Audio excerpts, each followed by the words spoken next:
Dome, Desert Hills High School, the final regular season home game for the Thunder. And it so happens they come in number 4 in the latest RPI rankings, and the visiting Dixie Flyers, who come in number 2. And both teams enter tonight with identical 17-3 overall records. The only difference is the region records, where Desert Hills is 8-3, and Dixie is now just one loss, and they have already clinched a share of the Region 9 title, at least a share. They would have to go 0-2 this week. Either Desert Hills or Crimson would have to go 2-0 to get a share of the Region 9 title. It's going to be exciting. It's senior night. They're honoring the seniors of Desert Hills right now. They play on the road on Friday, so this is the senior night. You're seeing the seniors walked out. Here comes Preston Vandermeide.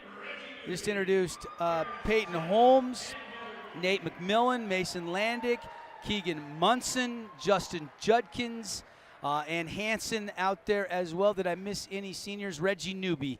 A big senior class for Coach Chris Allred in his first year as head coach of the Thunder. We know he's been a longtime head coach in other stops in Region 9 as well as other sports. But you have a big 8 seniors in this class for the Thunder, and they have state championship aspirations. There's no question about it.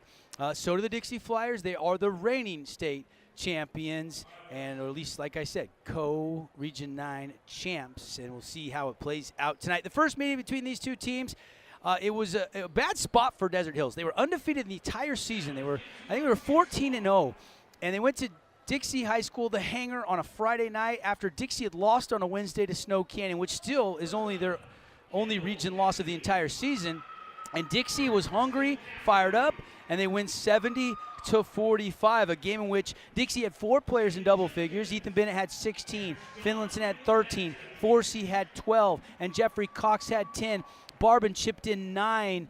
And it was a night in which Desert Hills just didn't shoot it very well. Keegan Munson led the way with 14. The only other Thunder player in double figures was Mason Landick with 11 in that loss, let's officially welcome you in. This is the Interior Design Center pregame show. Interior Design Center, you can make your house a home. You can update your window coverings, your flooring.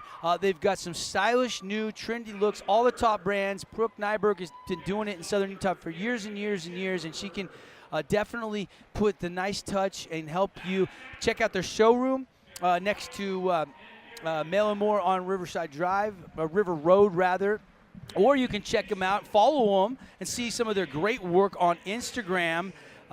Or check out their website, interior-designcenter.com. Inside of our pregame show, we're going to break down the keys to the game. We're going to get you the starting lineups, and we are about just 10 minutes and some change away from the tip. I'm Devin Dixon, introducing my partner for the night, Andy Thompson. And Andy, this is one of those games where we don't need to overhype it. The hype is already there. I don't think these coaches need to give some fiery speech in the locker room. I think both teams know that this could be a preview of a state playoff semifinal or championship game even in a couple weeks from right now. Absolutely. Holy cow. These two teams have been great all year long, and I agree. I think I was just walking downstairs, walking to the bathroom, and walked past Dixie, and everybody was just calm, like you were saying. I don't think that they are going to be fired up, jumping around. They come in. Both these teams are going to be really well prepared. They know the opponent and have a really good game plan. It just matters most right now who's going to execute the best.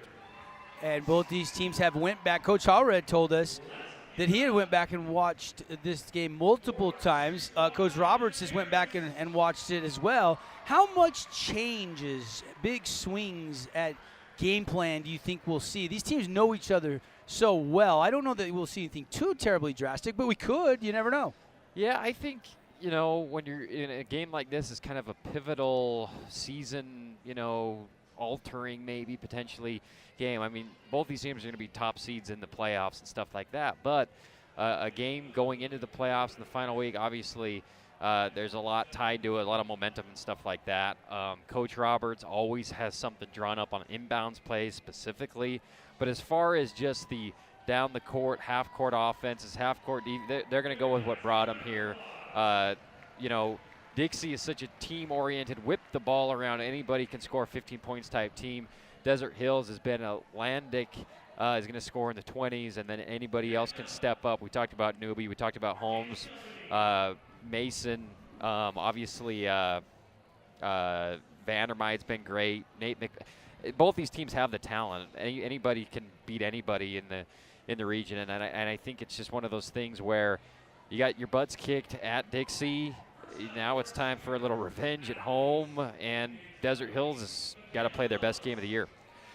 Desert Hills comes in averaging 70 points per game. Dixie comes in averaging 66.6. Yeah. Desert Hills shooting 49% from the field so far this season. Dixie 53%. Dixie shares the basketball on average 16.3 assists per game. Desert Hills 12.7. Desert Hills 6.4 steals a game. Dixie 9.2, blocks 1.9 for the Flyers and 2.4 for the Thunder. So statistically speaking, a slight edge here or there for both these teams. I think for Desert Hills, who's probably a slight underdog against the defending state champs, even on their home court, it comes down to matching the Flyers on the defensive end, because Coach Tyler Roberts is always preaching defense to the Flyboys. Absolutely. You talk about the field goal percentage. Dixie won by like 4 points or something on the numbers you just went past. A lot of that is Dixie getting turnovers created by their awesome defense and Ethan Bennett getting layups. I mean, a lot of their highlights this year have just been creating a turnover, jumping in a pass lane, deflecting a ball, stripping a guy, driving into the lane, and just flipping it up, and you know Ethan's going to be there to catch it and put it in an easy layup. That increases your field goal percentage. That increases your points in the paint and all that stuff. So that's going to be a huge key for Desert Hills tonight. Is you can't hand it to Dixie more than, 10, 12 times on your home floor and expect to win. The other thing that could be a factor we'll get into, in my perspective, in our Camping World Keys to the game. But let's take another 2-minute timeout inside our Interior Design Center pregame show. They're still introducing some of the drill members who just Tempest Line was second at state. Last week up at Utah Valley University, actually took first in show. It was the Dixie Flyers Jetettes that won first in dance and military, second in show. They were that close between these two schools in drill. We're hoping for a close one tonight on the hardwood in hoops. Flyers at the Thunder coming up after this 2-minute timeout. We're diving into the keys to the game presented by Camping World and getting closer to tip-off in what we think is going to be a fantastic Sullivan Homes game of the week. Stay with us if you're on CEC TV, on the live stream on sportsradio977.com, or on radio. We'll be right back.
Welcome back, Thunderdome, Desert Hills High School. Devin Dixon, Andy Thompson with you here on 97.7 ESPN, CEC TV, as well as on the live stream on Sports Radio 97.7.com. Let's dive into our keys to the game inside of our Interior Design Center pregame show. And there's a lot to talk about, and there's a lot of things that we could go with. But, Andy, what do you think is going to be critical tonight first for the Desert Hills Thunder to stay unbeaten at home this season? All right, number one is live ball turnovers. You've got to limit those to probably less than 10. Your overall turnover is probably less than 13, 14 to eke out a win at home. Dixie converts those into easy buckets. They finish, they get and ones. They are so good transition, 3 passes, and they're at the hoop. The ball never even touches the hardwood. So if you're turning the ball over and they get it in the field of play, it's over. You got to limit those. That's got to be number one for Desert Hills. Number two is you got to dominate down low in the front court. Keegan Munson had a great game against them the first time out, like you were saying, Devin, and he's got to be the man tonight in the paint. They have an athletic advantage down there, and he can put this team on his shoulders and get to the free throw line and just power his way. As long as he can stay out of foul trouble, for me, it's turnovers and dominating in the paint. And for the Dixie Flyers, what do they do to try to clinch the outright Region 9 title? They know they've already got a share of it. Let's take a look at the Camping World keys to the game for Dixie. Yeah, well, taking away what the opponent, the number one thing they want to do, which is Landick getting into the paint, getting to the free throw line over 10 times. Dixie does such a good job at tag teaming defensively in their zone and in man-to-man coverage. They got to keep Landick kicking the ball out as opposed to getting fouled going to the rim. When it's a close game, he is so good at putting his body in a position to make you foul him. Going to he can don't get me wrong, he can pull up and shoot a 3. He can make jumpers. He can get to the lane and score it off the window. But you can't have him going to the free throw line 10, 12 times tonight if you're Dixie. Those are your Camping World keys to the game. I will add one thing. I think that rebounding is going to be a big difference maker. The team that can get those 50-50 loose balls, create some second chance points. And then the other thing is these two teams are capable of running transition defense, fast break points. Who can take advantage of that and who can be better in transition on the defensive end? We know both these teams have the firepower offensively to win a state championship.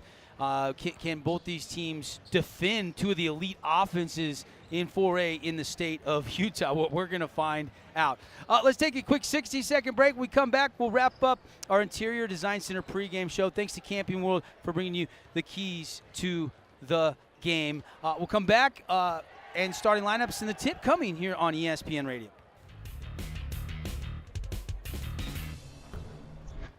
I take the road less traveled, run free, unwind, unravel, someplace outside with lots to do.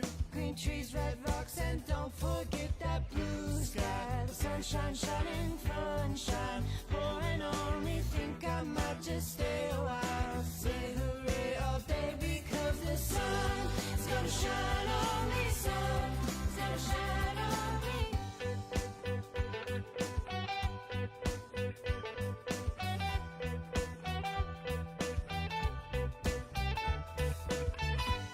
So if you're looking for me, then you better look down where there's tall palm trees and shopping sprees. Sip my ties and don't forget that blue sky. The sunshine shining, sunshine pouring on me. Think I might just stay a while. Say hooray all day because the sun is gonna shine on me. Sun is gonna shine on me. Sun's gonna shine on me. Back live, Desert Hills High School. Warm-ups in the books. Devin Dixon, Andy Thompson with you. We'll get to the Sky Mountain starting lineups in just a second. This is our Sullivan Homes Game of the Week. Andy, final thoughts, though, on this one. We expect it to be a better matchup, at least I do, than the first go-round. I expect this one to be a hard-fought game. Yeah, the weird circumstances. The first time they played each other, Dixie lost in a really weird game, then opened the floodgates in their second matchup. Desert Hills this time is the one coming in with a little bit of a chip on their shoulder, and they want to prove that they can knock off the Flyers in a year where they were kind of predicted to be the team to beat in Region 9. They got a chance to get a win tonight against Dixie, then prove themselves again against Cedar on the road and end the season really strong. Big night in Region 9. If you're looking for Crimson and Cedar, that game is over on our sister station, 94.9 FM, KDXU. We'll have updates on Pineview versus Hurricane and Snow Canyon at Canyon View throughout our broadcast as well. Looks like we're going to have our anthem, so we're going to step aside and quick timeout. When we come back, we will officially get you the starters for each team. As the Flyers 17-3 taking on the home team, the Desert Hills Thunder, also 17-3 on the season. And it should be a good one, folks. Back in just 2 minutes with the starters and the tip on ESPN Radio, CEC TV.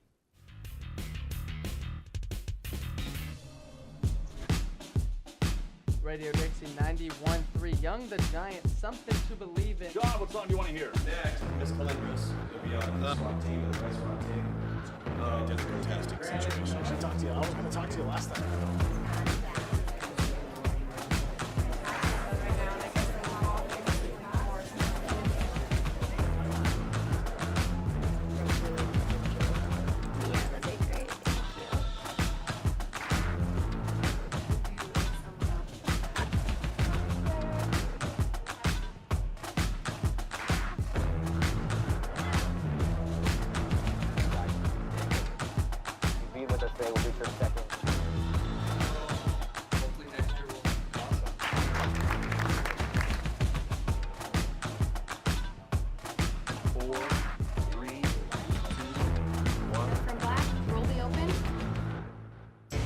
Tell me not in mournful numbers, life is but an empty dream.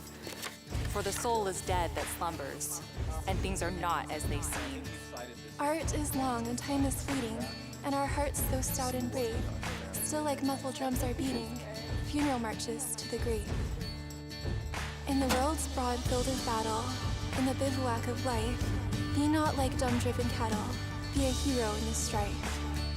Lives of great men all remind us that our lives can be sublime, and departing, leave behind us footprints on the sands of time.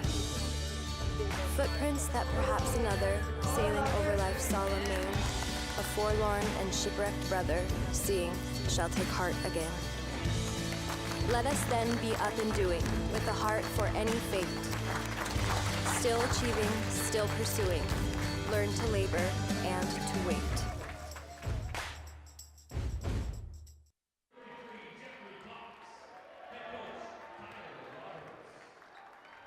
Welcome back. Thunder, Flyers, are you ready to be entertained on a Wednesday night? This is the Sullivan Homes Game of the Week. Let's meet the starters for Coach Roberts and the Dixie Flyers. The reigning state champs go with Carson Forsey, senior guard. They'll also go with Ethan Bennett at the 2, but he can play about anywhere. Isaac Finlinson, the 3. And then the big guy will be Alessio DeHart and Jeffrey Cox. And Coach Roberts, I thought when Coach Cuff took the AF job at American Fork, I thought it was a great hire to just hand this program off to his assistant. He went to Dixie High School. He bleeds blue, and he has done an incredible job. And, he's got a lot of pride. He's got the Fly fam. He's built a great basketball culture, and that's a big reason why they're the defending state champions, Andy. Tremendous. He kind of picked up right where Coach Cuff left off. The whole family atmosphere, totally team-oriented, and his calling card is always defense, defense, defense, best defense in Region 9, and they're hoping to shut down one of the best offenses in Region 9 here in the Desert Hills Thunder. Flyers obviously led by Finlinson, 20.8 points per game, but Bennett averages 15.1, DeHart 6.4, Cox 8.9, and Forsey 7.0, but any one of them is capable of going off. Let's meet the starters for Coach Chris Allred and Desert Hills. It will be Mason Landick, Justin Judkins, Reggie Newby. Then, of course, you've got Vandermeide and Munson tonight, if I'm not mistaken, that will get the start. And I believe that means Peyton Holmes will be kind of that first guy off of the bench tonight for Coach Allred. And you look at some of the statistics, Landick averaging 21.8 so far on the season. But the supporting cast can score it as well. I mean, a lot of good shooters on both these teams. It should be very, very fun. Absolutely. Three ball should be going up a lot tonight, and that's been, especially at home, the Thunder have a bunch of shooters around. When Landick drives, Dixie better spread out and get their hands up because there's a bunch of guys who can knock it down. Actually, the Desert Hills Max Prep stats have Landick at 23 points per game. Des News have him at like 22.8. I don't know why there's a discrepancy there, but there is. Tip-off brought to you by Simply Wisdom Teeth. It's won by the Flyers. Quickly, Bennett tries to lob it ahead to Hart, and it was stolen away by Vandermeide, who knocked it. And here comes Judkins. He'll kick it to Vandermeide. We are underway, play-by-play on a Wednesday night. Now Landick on the right wing, three-point line extended. Going to take the three, missed it. Rebound, Alessio to Hart. Here comes the Flyers. Forsey, crossover, then hand off to Finlayson. Finlayson crosses over on Landick, goes right to the rim and missed it. Little bump, no call though, and here comes Justin Judkins. High step into a spin move. Hits Vandermeide rolling down the lane, and laying is up and good. Wow, what a transition bucket there by Desert Hills, who's playing with some intensity. And yeah, no call there on Finlayson, who's being pressured all over the floor wherever he goes. Outside, Forsey gives it to Finlayson. Finlayson going on Landick. Those two matched up. I wasn't sure if we'd see them matched up so far early on. They are, at least Landick is guarding Finlayson. Now EB, Ethan Bennett out top. Watch for that spin move. Here comes Cox rolling down the lane. Has it kind of stuck on the shin or the quad of Munson, and the Thunder will go the other way, and it's a deep three, a team deep three for Reggie Newby. Huge, and Desert Hills passes that were working last week for Dixie against Crimson Cliffs aren't working so far tonight as Finlayson misses short. A loose ball rebound, still loose, and Ethan Bennett tracks it down. Second chance, one of the Camping World keys we talked about. Finlayson missed one. He's going to shoot another one, and this one also just grazes the back iron, too strong. Judkins whip pass. Newby wide open three, too strong. Ricochets to Bennett. Bennett wants to push behind the back, lost it to Munson. Ahead to Landick. Landick lobbing it to Vandermeide, and he missed the dunk. He missed the dunk. Would have been a tremendous alley-oop. Maybe just should have caught it and laid it up as Finlayson goes to the rack, gets the and one, Devin. And that will maybe slow this hot start down for the Thunder. Cow. Oh, you got to love the action Good here. I mean, we talked about the transition defense. That was one of your keys, and Newby's been wide open twice in kind of mid-transition, getting threes up. Has made one of two, but the intensity so far is incredible between these two teams. I would call it nervous adrenaline right now. I think both teams are amped up for this game, and I think Coach Roberts is telling his kids on that free throw, hey, slow it down just a little bit. Let's be a little bit more under control. It's a 5-3 lead for the Thunder on the one-loss scoreboard. One law, your dedicated personal injury attorneys. Judkins, catch and shoot, rips the cords. Justin Judkins, a team D3. And that was a good closeout by Dixie. Judkins just stayed with his fundamentals and knocked it down. To Hart, a little runner. What a great pass that led him right to the lay-in, and it's 8-5. Desert Hills with the lead and the ball. Landick goes to the middle, bounces it to Munson, and Munson puts it up and in. Great playmaking ability there by Landick. Munson wanted the ball on the pin, but Landick drove and created much more open space for the big fella to put it down with an easy two. 10-5, Thunder leading by 5 here as the Flyers. Carson Forsey goes to Jeffrey Cox. He's guarded by Vandermeide.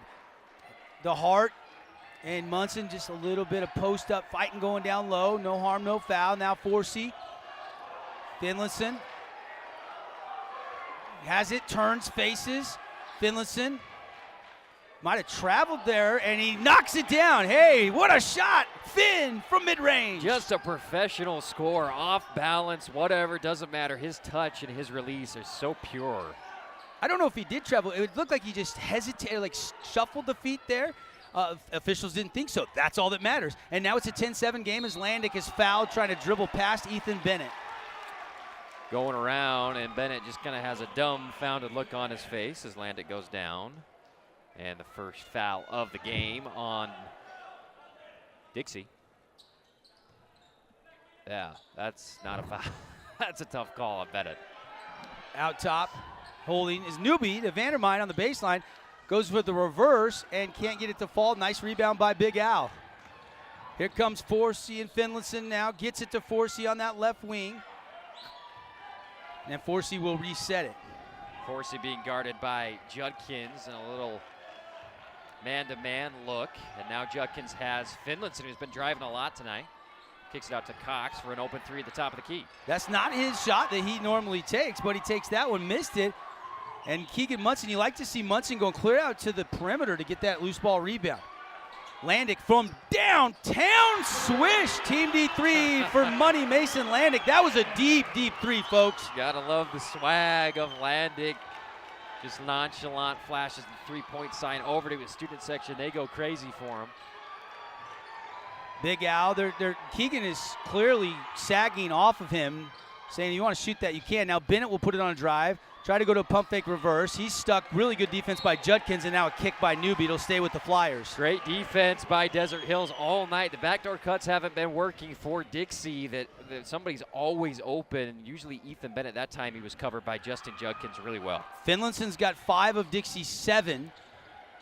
Desert Hills has got really balanced scoring here early on, and they've leading 13-7. Out top to Cox. Now Finlayson, guarded by Newby right now.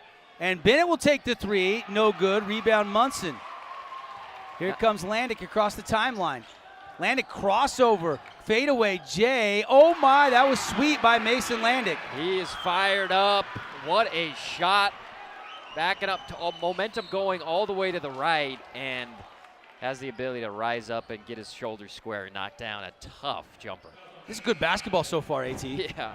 Atlantic's feeling it, and Dixie, that previous possession, that was not a Dixie Flyer possession where a lot of isolation and then Bennett settling for a flat-footed three. And credit Desert Hills for kind of taking them out of their offense so far in this game. Defense has been ramped up in this first quarter for the Thunder.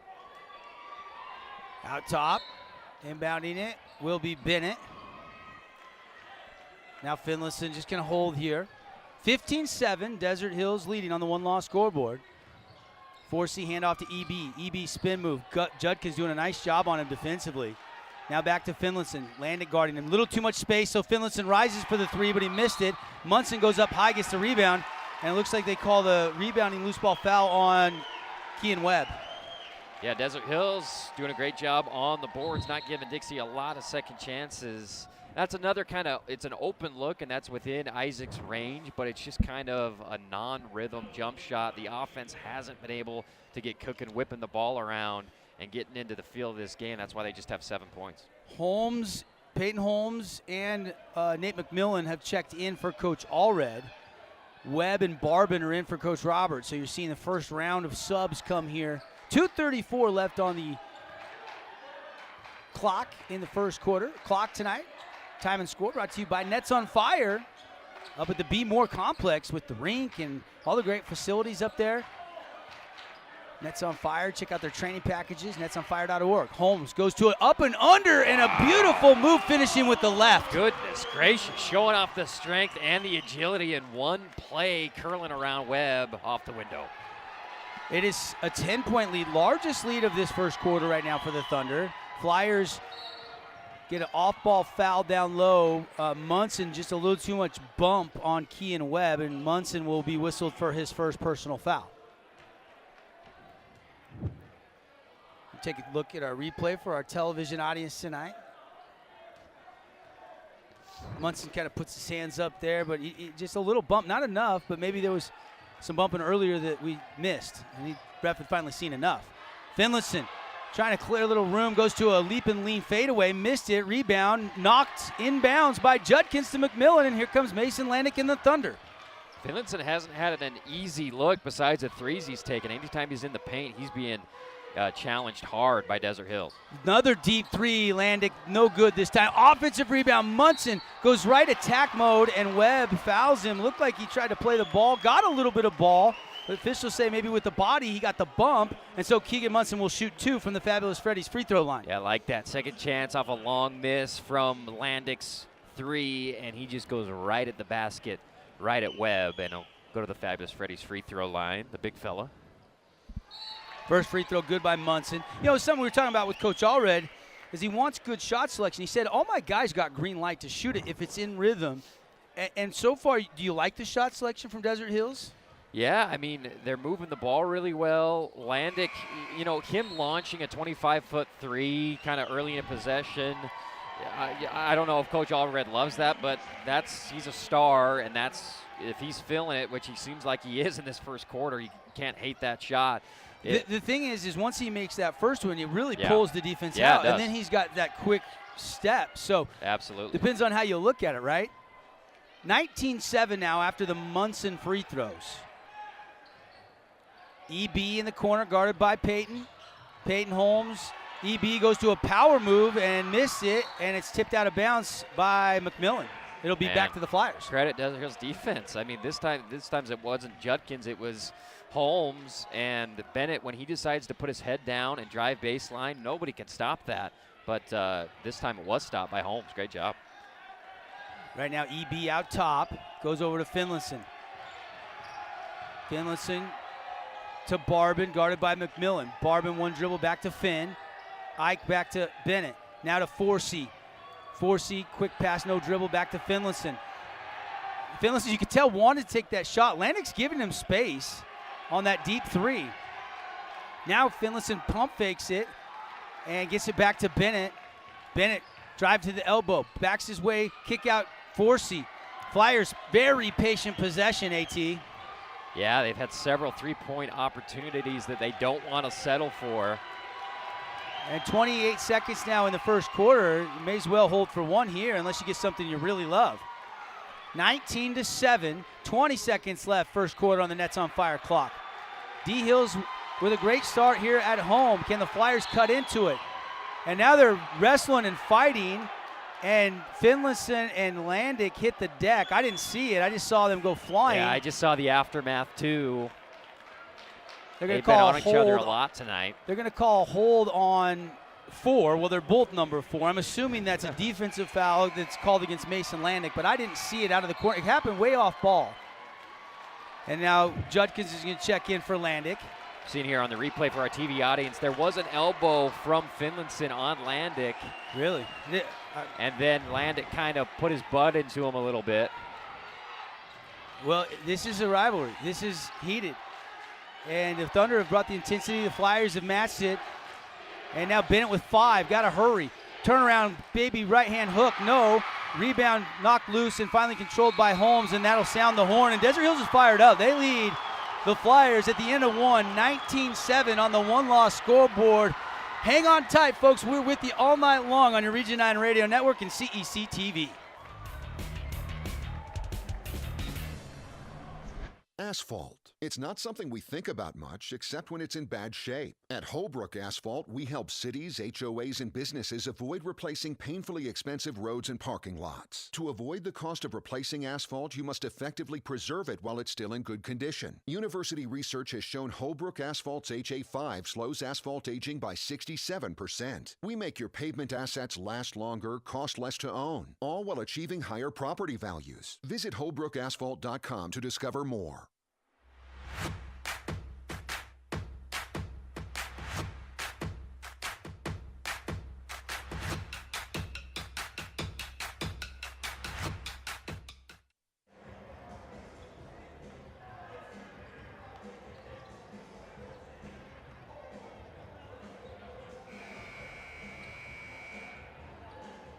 What an entertaining first quarter. Devin Dixie and Andy Thompson with you. This is our Sullivan Homes game of the week. Desert Hills, hot start, 19-7. They lead the Flyers. It will be Thunder ball to start the second quarter. Inbounds goes to Landick. It's Landick, Judkins, McMillan, Newby, and Vandermeide right now out there for Coach Allred. Inside, nice pass, extra pass to Vandermeide, blocked away by Dixie. And now almost stolen by Newby as he goes crashing into the front row of the stands.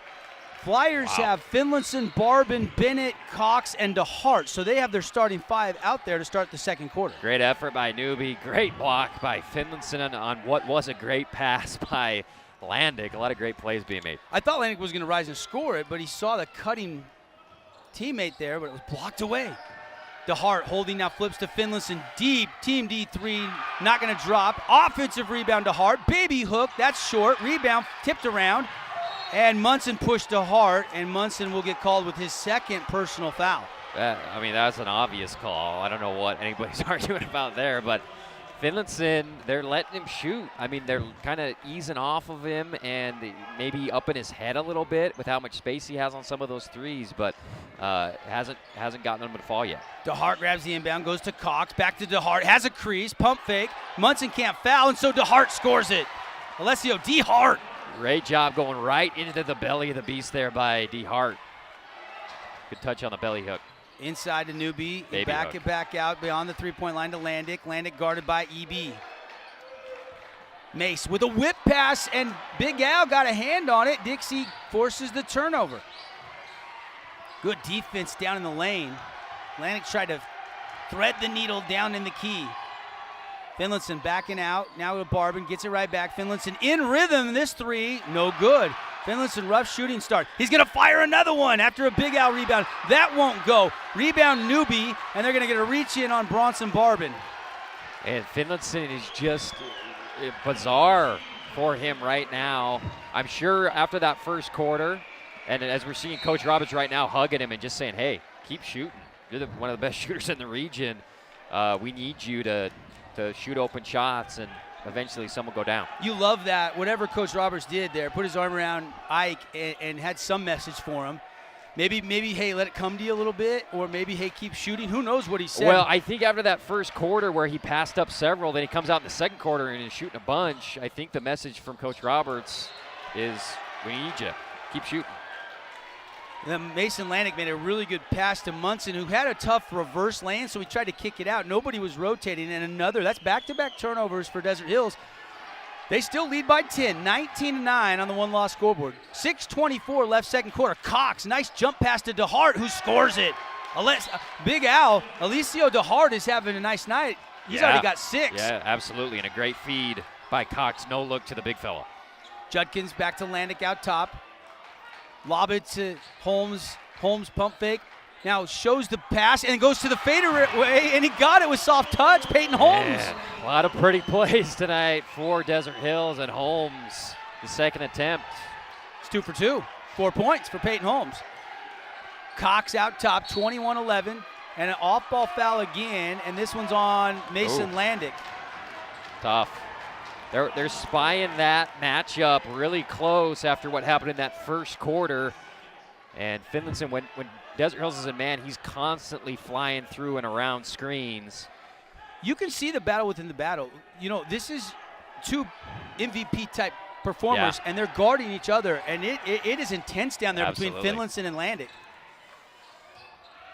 Out top, Barbin hits Cox. Thunder lead by 10, 5:33 and ticking left in the first half. Cox down inside, double team comes, Finn fills it, kicks out EB, good look at a 3 straight away, missed it. And an offensive foul on a rebound called against the Flyers, and I think they're gonna call it on Finlayson. Yeah.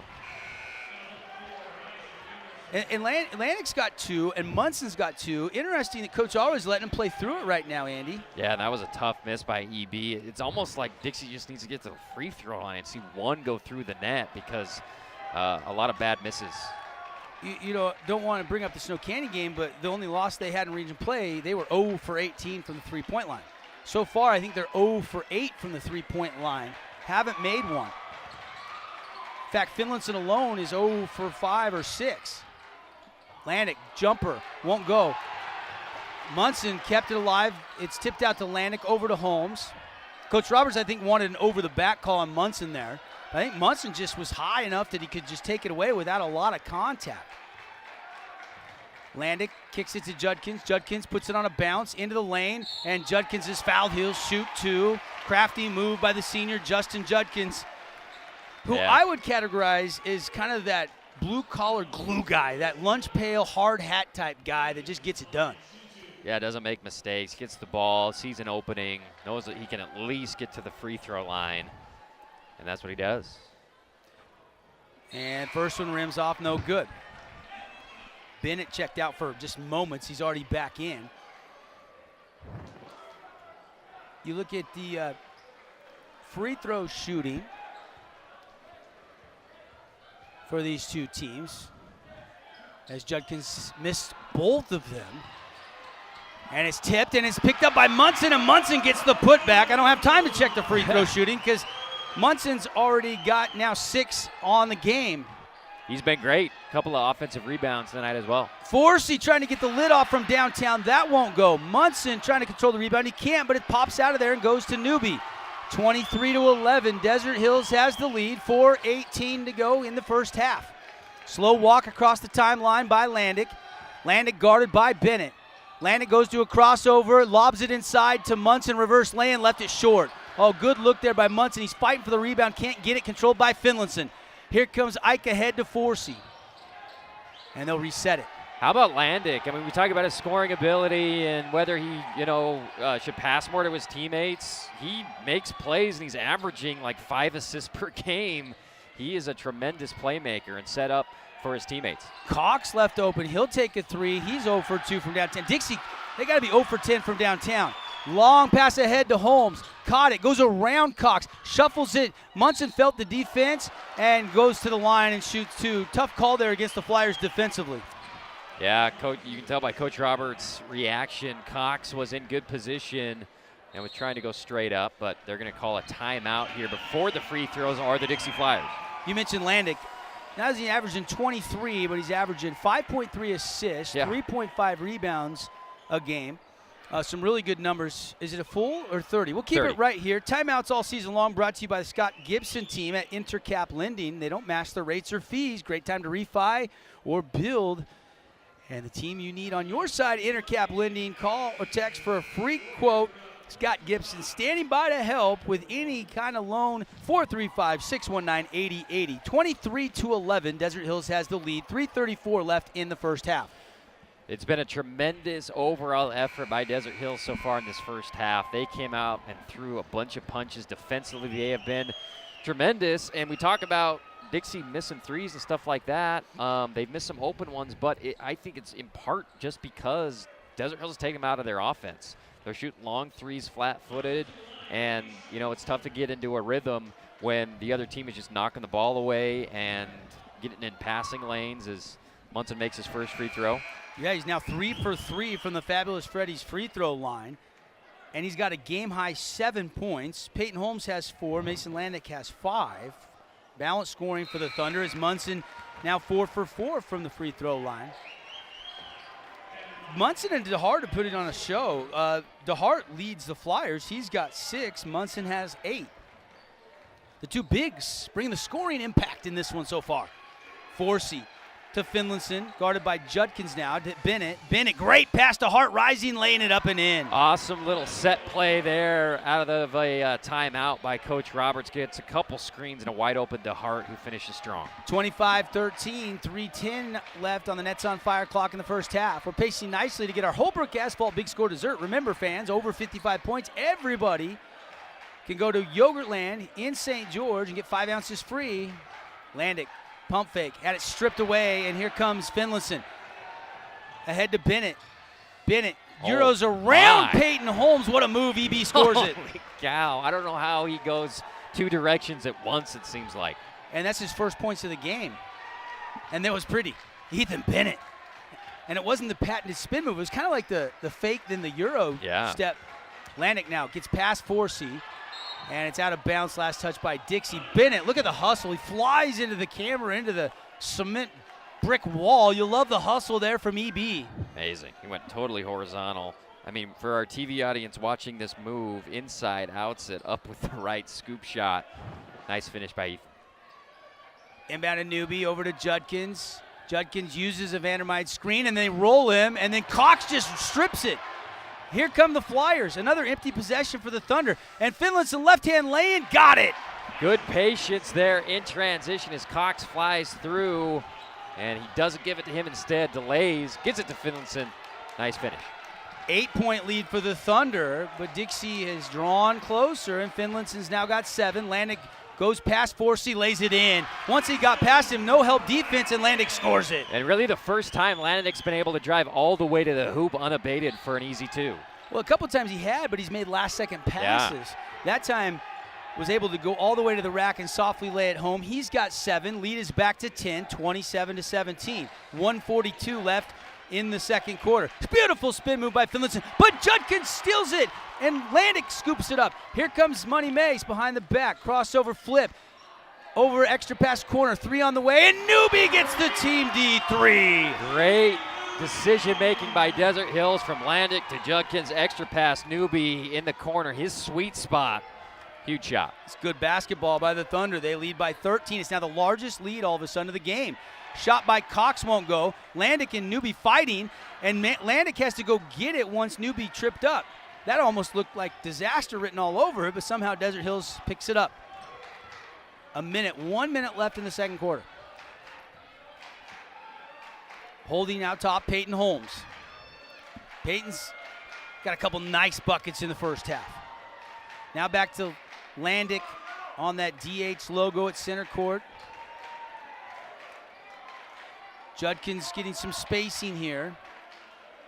And it looks like Desert Hills content to take at least a double-digit lead into the break. Even if they miss and they throw up a 3, it would at least still be a double-digit lead. Now Judkins still has 26. Finlayson will come out a little bit. Now Judkins will kick to the corner. Vandermine will hoist and miss. And now Dixie is fouled. Judkins went for the steal, got Finlayson on the arm. Surprised Vandermine shot that when you'd held for already 30, 40 seconds? Yeah, I mean, it's one of those things where it's kind of unexpected that Judkins makes a move to try to threaten to score, and Vanderman's wide open. It's tough for him not to take that shot, but now Dixie has a chance to make a free throw or 2 here and cut into the lead. Finlayson to the line. Isaac Finlayson, the DSU commit. Got it. Fuel it up, wash it down. You and your car are feeling fabulous after a stop at either the Bluff Street or the River Road Fabulous Freddy's. Don't forget to check out their Fabulous Freddy's Unlimited Car Wash Club. Just $20 a month. Wash your car as much as you like. Add a second car, just $10 more. Get all the details at Fabulous Freddy's. Finlayson, the second one, splash. Finn's got 9. Not a great shooting half, but all of a sudden he's got 9 to lead the Flyers. The Hearts got 8. Now with 7, Judkins going to dribble to the middle, kick out to Munson, extra pass to Holmes. He'll take the 3 over Kean Webb, who is called for the foul. Webb tried to close it out, and that's not what Coach Roberts wanted. You love the contest there from Kean. He doesn't like the call. Hard to see from we're behind him up top. Just a little bump with his back. They're tough call against Kean Webb. I see why he's a little bit frustrated. Was there contact? Sure. At the end of a half with 1.9, that's a tough call. Here's Peyton Holmes from the free throw line. First free throw is up and no good. It's one of those things where Webb looks like he's going to land in Holmes' landing zone, and that's a clear foul, but let's see, he kind of goes over to the side. Oh, maybe the backside bump? Yeah, well, his right ankle comes down on Kean's foot as well, and I think that's, maybe that's what justified call, yeah. There you go. You got to let him land. Some substitutions defensively for both teams. Kean Webb will check out. Munson and Landick will check out so they don't get a 3rd foul. Webb's already got 3. Lincoln Holmes checking back in. I think this is the first time all season we've seen Lincoln and Peyton on the court at the same time, the sophomore and the senior brothers. And the shot is going to go on a leap and lean after the free throw is made, and it's short out of the hand of Forsey. And we played 1 full half. Andy, your thoughts as the Thunder have a 32-19 lead. Thunder basically a perfect first half defensively. Offensively, Landick was unselfish setting up his teammates. He made some big plays. Defensively, one of the best efforts we've seen against Dixie all season long, going back to that Snow Canyon game. Dixie's missing a bunch of shots, but I like that Finlayson kept shooting. I think that they're going to come out in the second half, and shots that didn't fall in the first half might start to fall in the second half, and we'll get to be a closer game here. We'll come back after a 2-minute timeout and bring you the InfoWest halftime report. Again at the half, 32-19 on the one-loss scoreboard. Desert Hills leading Dixie on your Region 9 network.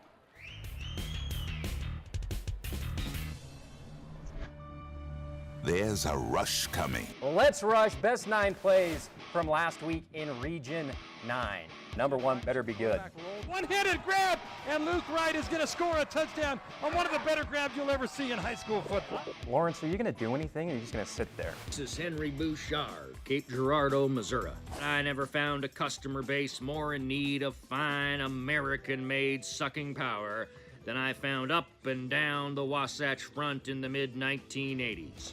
There's one thing coaches love, it's media guys telling them how good or bad their team is. My pick for the 4A state championship this year when it comes to football is the Stansbury Stallions. Give me a break. This isn't a contest about who can shovel the most corn silage. I like Pine View.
Welcome back to the Thunderdome on a Wednesday night. This is our Sullivan Homes Game of the Week at the half. Desert Hills, the home team, 32-19 lead over the visiting Dixie Flyers. And again, overall this season, both these teams have been sensational. 17 wins and 3 losses. Flyers come in number 2 in the rankings. Thunder come in number 4 in the state 4A classification. And this is the final week of the regular season. Officially want to welcome you into the InfoWest Halftime Report. Looks like some of the seniors are performing here at the half on senior night at Desert Hills. There's 8 basketball seniors on this team, a great core of seniors. Of course, Dixie will have their senior night on Friday against the Pineview Panthers over at the hangar. And always fun to send off the Flyers. And we know that Dixie and Desert Hills are going to have another home game. It's going to be a playoff game. But, of course, that's just added value. That's icing on the cake and the reward for having such a great regular season. Yeah, absolutely. Always fun, senior night, always bittersweet, but always want to get the W your last time on the floor. You said it during the broadcast. It felt like Desert Hills came out and kind of threw the first punch, and they kind of brought the intensity right from the get-go, challenging. They definitely ratcheted up the defense since the first meeting, holding Dixie to 19 first-half points. Yeah, amazing. I mean, the first couple passes, Dixie tried to make a backdoor, where the first pass was an over-the-top, trying to get it to D. Hart. The next one was a backdoor passes that worked all last week in both games for easy buckets for Dixie. Didn't work against Desert Hills, and that continued pretty much throughout the whole first half. Ethan Bennett didn't get anything easy going to the rim, driving baseline. Isaac Finlinson, same thing. It was just a tough defensive effort by the Thunder. Take a look at the Wilkinson statistics, and then we'll take a look at the highlights. Very balanced scoring for Desert Hills. 8 for Munson, a team high. 7 for Landick, 6 for Newby, 6 for Peyton Holmes, 3 for Judkins, and 2 for Vandermeide. Just 3 Flyers scored. 9 for Finlinson, 8 for D. Hart, and 2 for Ethan Bennett. As we check the highlights tonight brought to you by Luke Udy at American Family Insurance. Call for a quote on auto, home, or life insurance, 251-9102. Early on, Vandermeide getting a nice bucket. It's only 2 points at the half. And here early on, Mason Landick pushing, kicking, and Newby knocks down the 3. And Landick knew it. As soon as he left his hands, he put his three-point fingers up, and then Judkins with a big 3 over Jeff Cox. You see nice little touch shot from about 9 feet out by Finlinson. And they let Landick and Finlinson play for the most part. Yeah. And I think they were both frustrating each other at moments. And there was that altercation where Landick got a foul, but you thought maybe there was an elbow thrown. Landick's going to show you a nice mid-range jumper over Carson Forsey. Now Holmes, look at this pump fake and then nice left-hand lay-in. Peyton had 6 in the first half. Yeah, he had a lot of pretty plays and another great feed. Look at that by block, though. A couple of guys, but Finlayson, incredible defense. That's why they like him at the next level, because Finlayson does play really good defense. Holmes showing the ball, going to a little baby hook, got another one in the lane. EB, great pass. This was out of a timeout to kind of settle the Flyers down. DeHart puts in 2 of his 8 points in the first half, and there's the only bucket for EB, but you said it's almost like he's going 2 directions at the same time. Yeah, incredible, tough to guard, and then Finlayson gets, he had a couple layups in the first half, but tough as Landick goes to the lane. Landick, little whip pass, extra pass. There's the that looked a little like a Jazz game from Philadelphia the other night, where Donovan had that underneath pass to Royce O'Neal, and they end up with the 3. Unselfish basketball tonight for Desert Hills, and it is working. They have the 32-19 lead, but you can't let up if you're the Thunder. I'm sure that's got to be the message, because this Flyer team will not quit, and you know they're going to make a run, if not 2 runs in the second half. Yeah, if you're Desert Hills, your posture has to be on the balls of your feet. You can't come out ready to accept a punch from Dixie, because they're going to throw it, but you've got to come out the way you did in that first half and just foot on the jugular. You got to win the game, and you can't do that by playing prevent. Dixie's going to come out, give you their best shot. Just stick with your game plan. It was awesome. Defensively incredible, but you just got to have that intensity. Defense is all about effort, and they definitely had that in the first half. We'll take a quick timeout, 60-second timeout inside our InfoWest halftime report. 32-19, Desert Hills leads Dixie on ESPN Radio. When we come back, we'll get you some scores from the other Region 9 games right after this 60-second commercial break. There is a place where the desert comes alive, where rain breaks forth from solid stone and gardens spring from blistered rock. There is a place with enough color to make a rainbow jealous, where boulders are bigger than buildings and cliffs are higher than clouds. There is a place that will straighten your step, tighten your grip, widen your eyes, and open your jaw. There is a place. I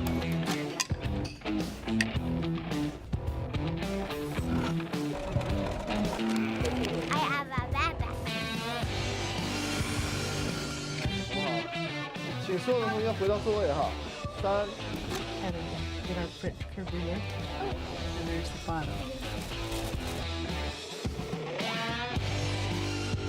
Does this one have more water? Can you tell me why? Careful.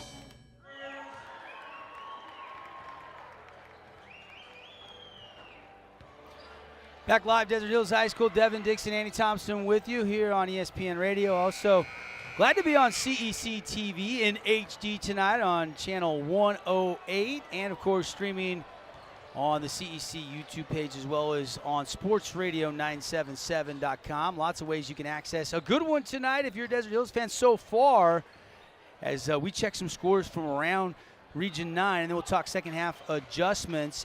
It is Pineview leading just 26-22, 4-point lead over Hurricane at the half. It is Cedar leading Crimson 42-32. Dallin Grant already with 16 points in that game. So some close games tonight. Some close games tonight for sure. And then halftime, Snow Canyon leads Canyon View.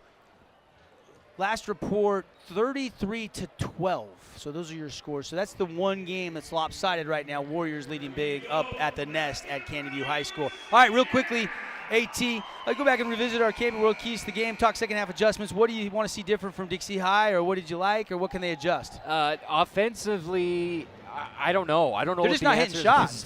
Because you're not hitting shots. But even though you're down double digits, you got to still play Dixie Flyer basketball and work possessions and whip it around and get the rhythm, open jump shots. They didn't really have that many opportunities to do that in the first half. We'll see what the adjustments are from the coaches themselves as we are live action again, second half. Desert Hills with that 13-point advantage. Flyers basketball. Bennett out top. Gets it right side to Forsey. Forsey just holding. Now back to Bennett. Man-to-man defense applied by the Thunder. Bennett drives lane, kick out to Cox, extra pass to Forsey. Forsey drives the baseline, goes to a teardrop floater too strong. DeHart, rebound, and Alessio DeHart puts it back up and in. Yeah, not boxed out at all, and a tough floater there by Forsey. But luckily for the Flyers, DeHart was Johnny on the spot. That is a game-high 10 now for DeHart. Big Al having a nice impact night. Judkins ball fake, guarded by Finlinson. Now kick it over to Landick, guarded by Bennett. Landick goes to Newby at the elbow of the key.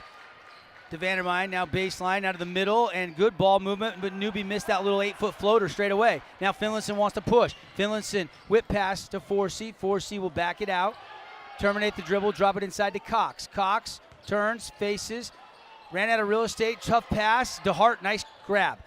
Bennett now out top, backs it back out for a reset. Great grab by DeHart. I mean, that had turnover written all over it, but scooped it up. Dixie down by 11. They've scored the only bucket so far in the half, looking to get it back to single digits here, and Finlinson rises for three! And why have two when you can have three as it goes down? A nice Team D3 for Finn. And the Dixie bench erupts for Isaac, who cuts it to single digits. First three-pointer of the game for Finlinson, and it couldn't have come at a better time as they cut it to single digits, like you said. And now Mason Landick out top.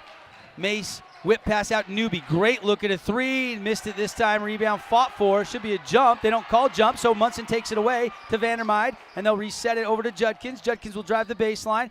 Goes to a tough shot. High arcing with a kiss. How about that? Strong move from Juddy. Goodness gracious. Bounces up a mile high and somehow comes, I mean, he's going up against two good defenders there and flings it up and good for the and one. Wow. You look at the shooting in that first half. Finlinson was 3 for 11 and 0 of 6 from downtown. That was a big three for him to get after that slow shooting start in the first half. Judkins misses the and one from the Fabulous Freddy's free throw line, and now a loose ball foul. So Judkins has 5, but he was 0 for 2 in the first half, and he's now missed 3 free throws in this game. Tough foul for Munson, his third. Dixie as a team just shot 30% in that first half, but a much better start here in the second half. Let's check some of the percentages, and our stats brought to you by Wilkinson's House of Lighting. Lights, fans, home decor, and more. Unique place to shop. Wilkinson's. 34-24. 2 minutes and some change into this third quarter. Forsey, kick out to Bennett, skip to Finlinson, wants another three, and he got another three. Isaac Finlinson from downtown. Good for Isaac. Keep shooting.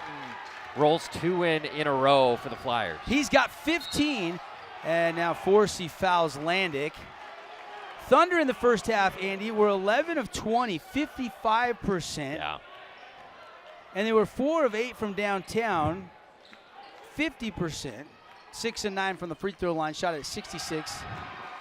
And now a steal. Bennett to Cox, working against Newby, scores it. Wow, good for Cox. I thought he was going to leave it for his trailer, Isaac Finlinson. What a way to come out in the second half for the Flyers. They were down 13. The lead is just 5. It is an 8-0 run by Dixie, and we've got a 30-second timeout. We'll take it, brought to you by Intercap Lending. More basketball coming up when we come back on your Region 9 network.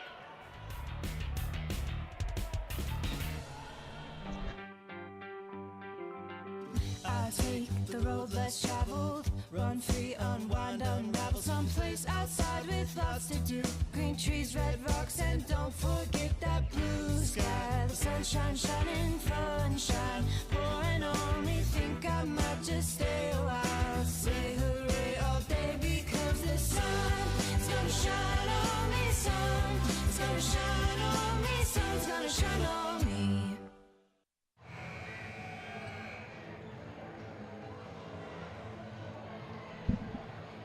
Welcome back. Devin Dixon, Andy Thompson with you. 8-2 run. Let me correct myself. Judkins did have that tough shot high off the kiss on the window, but an 8-2 run. And it'll be Desert Hills basketball leading by 5, 34-29 on the One Law scoreboard.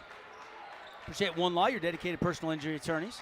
Landick going to take a deep three in rhythm, and he rips it through the net. Wow. I mean, from what I don't know how you guard that. I mean, when you can fly out that far, it's tough. I mean, Just a second late there for Forsey. That's 10 on the night for Landick. That's the second one he's hit from the parking lot. And now it's back up to an 8-point lead, 37-29. Flyers being patient here. Tough catch by EB.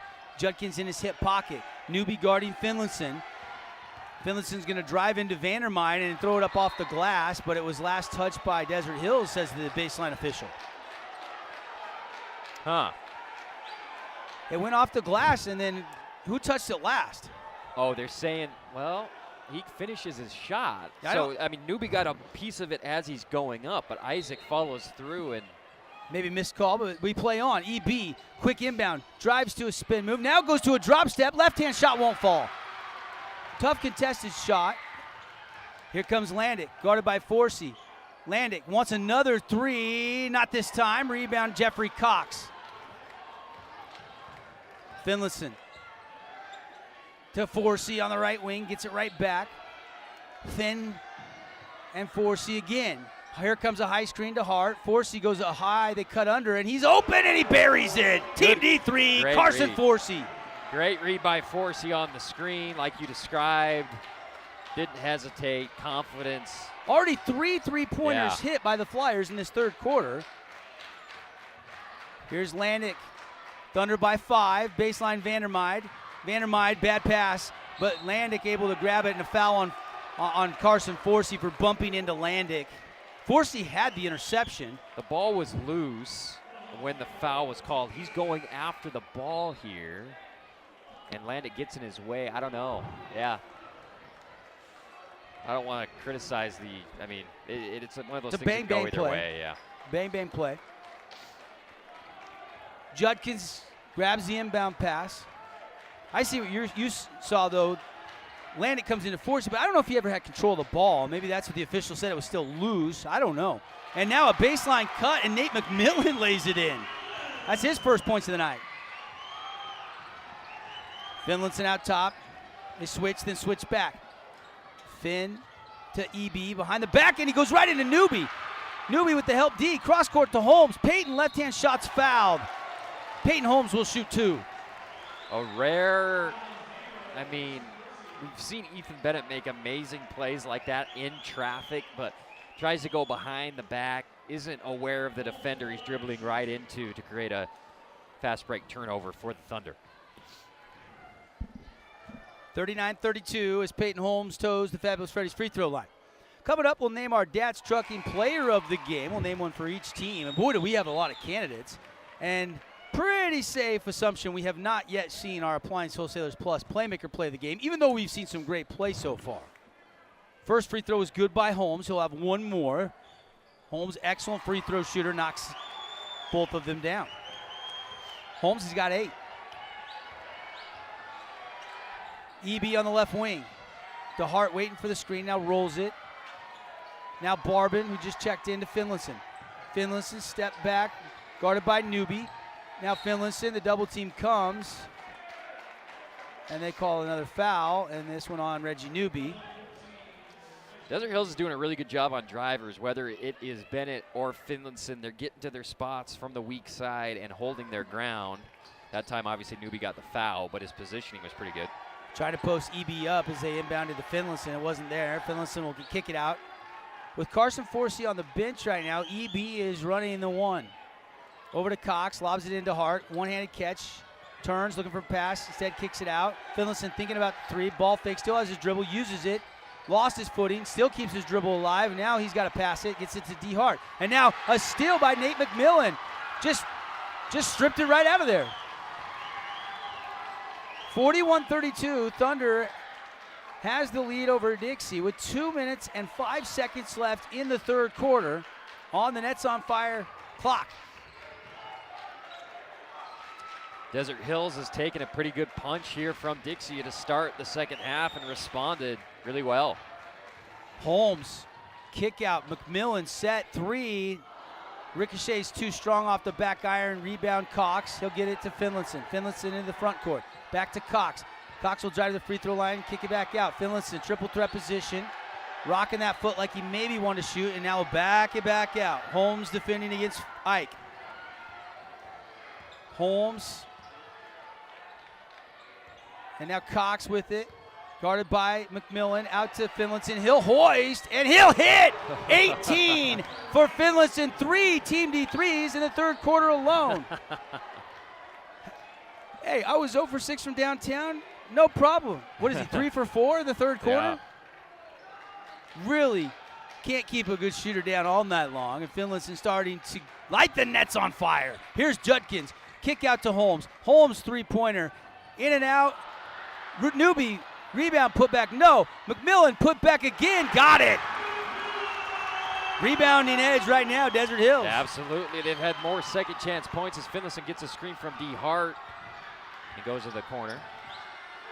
McMillan, that was McMillan that scored that, right, AT? Yeah. He's got 4. Nice bench production tonight for Coach Allred. Now a 3, but a whistle. And they're going to get Justin Judkins or Preston Vandermeide. Yeah, I couldn't think tell. it's Vandermeide. So Vandermeide now has 3. Newby Finally, will check out. Finlayson misses one, but you got a foul away from the ball. 3 team fouls on the Thunder, 4 on the Flyers in the second half. 3 missed again, and last touched by, man, I could have swore that was, well, I don't know. It'll be Desert Hills basketball, AT. Atlantic's back in there with McMillan, Holmes, that's Peyton Holmes, Justin Judkins, Preston Vandermeide, Isaac Finlayson, Ethan Bennett, Alessio D. Hart, Jeffrey Cox, and Bronson Barbin for the Flyers. And Atlantic gets all the way to the window and scores it. So slithery, so smooth. Yeah, too easy going against Finlayson there, as Finlayson's going to get called on an offensive foul, offhand. Offensive foul against Finlayson, 45-35 Desert Hills. That Landic lay-in gives him now 12. Did you see it? Was it against Judkins? Did Judkins force that? Or was it Landic? I couldn't tell on that previous play, AT.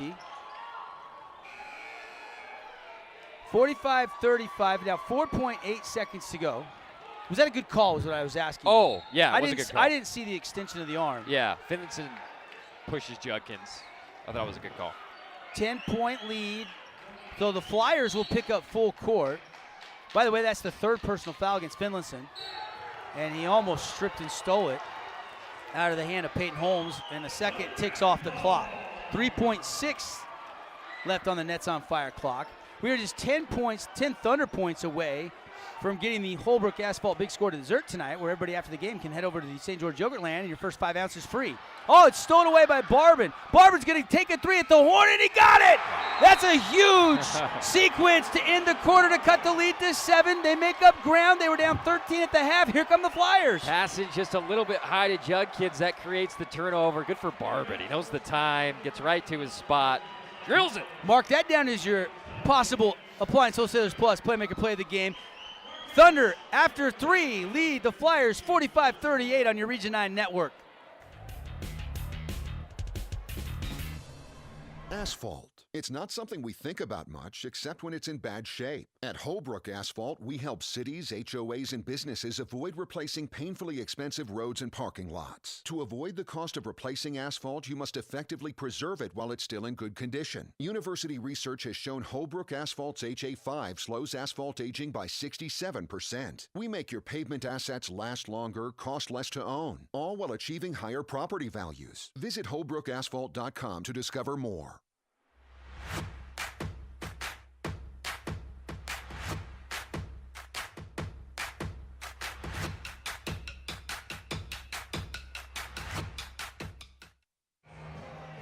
Back live, Devin Dixon, Andy Thompson, 45-38, 7-point lead. Good quarter, though, for the Flyers to climb back in it. Incredible play by Barbin, Bronson Barbin, to end the third quarter for the Flyers. And he's going to remain in there, confident 3-point shooter. Forsey now taking a turn guarding Landic. Landic will flip it over to Judkins. Judkins waiting until Forsey extends out, now puts it on bounce, hits Holmes. Thunder going to space the floor here. Holmes gives it up back to Judkins. Judkins, kick out to Munson, back to Holmes. Holmes, they'll force him to the left hand. He'll kick out. Landick will pump fake. Now step back on a three, and he missed it as Finlayson slipped and fell, and now it's saved right to the Flyers. That was a great move by Landick. He just missed the bucket. Lightning, quick, going inside and out.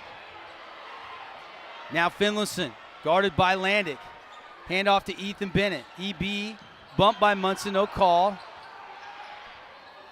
They play on. Forsey, handoff. Out top, Barbin over to Forsey. Pump fakes on McMillan. Drives the wraparound pass on the baseline out to Finlayson. He won't shoot it. Both teams very patient to start the fourth quarter, and you kind of feel like every possession is very valuable at this juncture. Absolutely. I still thought Forsey could have taken that three. Good kick out. And a three, good! Ethan Bennett, a Team D3. Work the possession, great job moving the ball around. Just as I say, Forsey should have taken it. Maybe it was the right decision to keep it going, run the offense, get an even better three. Only 5 points as a whistle and a foul as Landick got down the lane. Now only 5 points tonight for Bennett. Madruga has checked into the game for the Flyers. Number 21 with Finlayson, Barbin, Bennett, and Forsey. It's Munson, McMillan, Landick, Judkins, and Holmes right now for the Thunder as Mason Landick toes the Fabulous Freddy's free throw line. First free throw is good. Close game in the fourth quarter. This is Landick closing time. We haven't seen him force his will and drive a ton tonight against the Flyers. In the fourth quarter, he's going to do a lot of that. He can get to any position he wants, usually against any defense. It's going to be a big challenge for Dixie to keep him off the free throw line for the rest of this game. He's got 13, looking for 14. Missed it, but an offensive rebound. Munson shot, got it, acrobatic shot. How about that by Munson? Are you kidding me? Another insane layup by a Desert Hills Thunder player as Finlayson is still down on the ground. He was holding his right leg, and he's testing it out. Did he get stepped on, maybe? He got rolled. Munson fell on his backside and landed on the ankle of Finlayson. Appreciate Intermountain Sports Medicine, and they provide all the trainers for Region I basketball. Of course, great partnership with us, one of our great partners. You got Dr. Millward and Dr. Chamberlain, and if you have any sports injuries at all, you can trust the experts and professionals at Intermountain Sports Medicine. And Finlayson's going to get a quick breather here at the 6:19 mark with Desert Hills leading 49-41. Forsey. Hand off to Barbin. They switch. So Landick is now guarding Barbin. Now back to Forsey. Good help, but that allows Barbin to get a good look at a three, and he knocks it down. When Holmes trailed it, Landick had to step in and help, and Barbin buries the Team D3. What a huge X factor Barbin has been in this game. I think we were talking about him in our pregame show, weren't we? Landick getting to the rim, and one! And one for Money Mason Landick. Yeah, I mean, that's going to be a lot of the rest of the possessions. Finding a little seam going up against Bennett, who's a great defender. Spin move, gives Bennett some of his own medicine with that spin move and finishes strong. Finlayson has 18 to lead all scorers. Landick right now has 15, but a chance for his 16th point of the night. Coming up at the conclusion of our game, we'll have the Johnson Pediatric Dentistry post-game report. And Landick now has missed 2 out of his last 3 free throws. So he stays at 15 points on the night. Finlayson behind the screen, hoists and hits! Isaac Finlayson, a dagger from deep. And we're going to have a foul called on, I believe, Landick, pushing off to get open on Bennett. Great job selling it by Bennett. And it'll be Flyer ball. That is 4 Team D3s in the second half after Ike Finlayson went 0 for 6 in the first half. He's got 21, a game high. Huge hit there for Finlayson, and Landick just giving him too much space. I don't know about that call. Me neither. That was Landick just kind of was just trying to hedge and kind of stop so he could shield himself. You could tell from a mile away Bennett was going to set up that type of thing, and they gave it to him. Well, that is the 3rd foul on Landick. And now Dixie has cut it to a 1-possession game after a barrage of 3s in the second half. Finlayson has caught fire. It is 50-47 on the 1-loss scoreboard. No matter what area of legal expertise you need, go to onelaw.com or download their free mobile app to start communicating with an attorney today.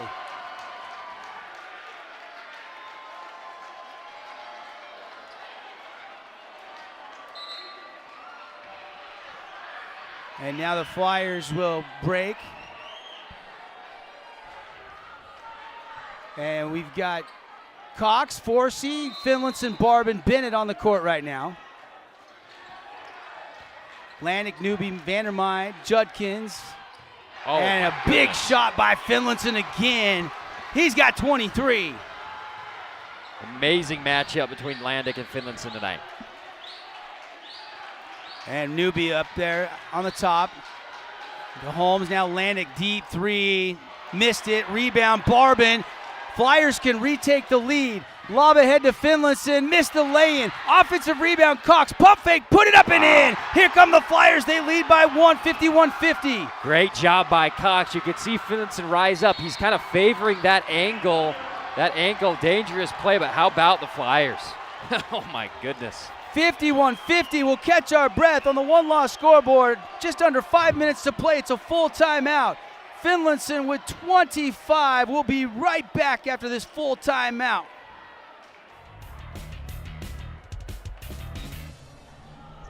I take the road less traveled, run free, unwind, unravel someplace outside with lots to do.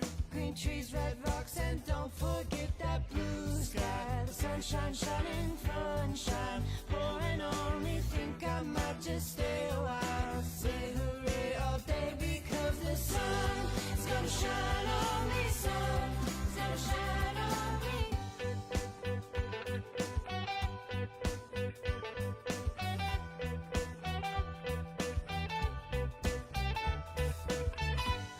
So if you're looking for me, then you better look down where there's tall palm trees and shopping sprees. Sip my tires and don't forget that blue sky. The sunshine shining, sunshine pouring on me. Think I might just stay a while. Say hooray all day because the sun is gonna shine on me. Sun is gonna shine on me. Sun's gonna shine on me. Thunderdome on a Wednesday night, our Sullivan Homes game of the week, and it has lived up to the hype. Number 2, Dixie. Number 4, Desert Hills. Flyers are down 13 at the half, down 7 to start the fourth. And with just under 5 minutes to go, Dixie has the 51-50 lead. Thunder basketball. Holmes on a waist-high bounce, goes to Judkins. Judkins, ball fake, dribble, back to Holmes. Newby, triple threat on the left wing, back to Landick. Back to Newby. Newby thought about the three. Now whips it all the way cross court to Judkins. And the Thunder very patient here as they trail for the first time all night. They scored first. They had a 5-0 lead. They have never trailed until this point, and now it's tipped off the backboard, and Dixie controls it. Good idea by Holmes trying to squeeze it in for an easy bucket for Munson, but great hands by Dixie. 51-50, crunch time here from the Thunderdome. Exactly 4 minutes to go in regulation. We might need extra time to settle this thing.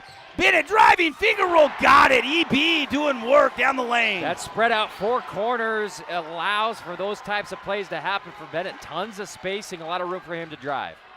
5 of his 7 have come in the second half. Newby 3. Oh, Reggie Newby, a Team D 3. And we are tied 53 all.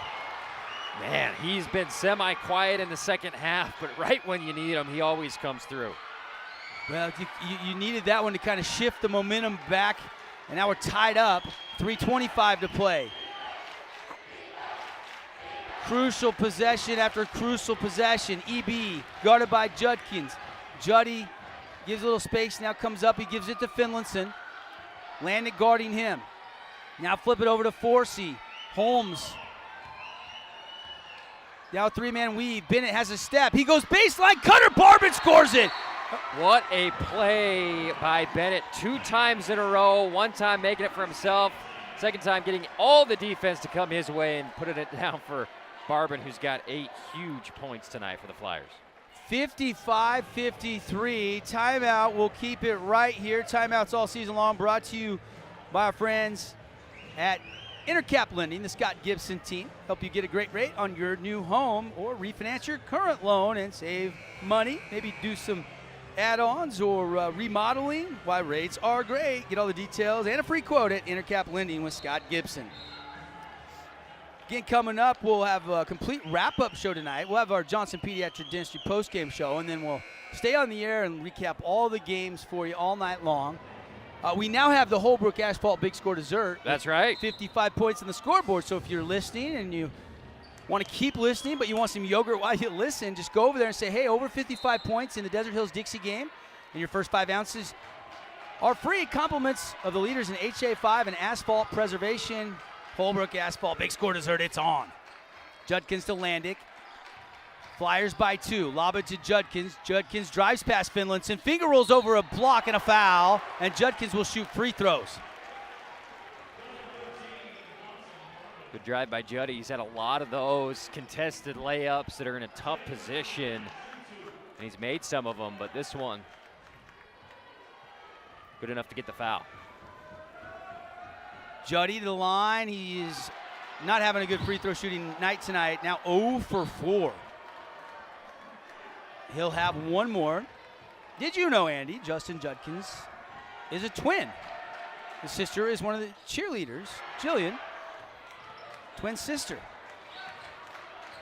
I don't know how I would have done with the twin. Would you have been a good twin? No. Both free throws missed, so Dixie stays up by 2, 55-53.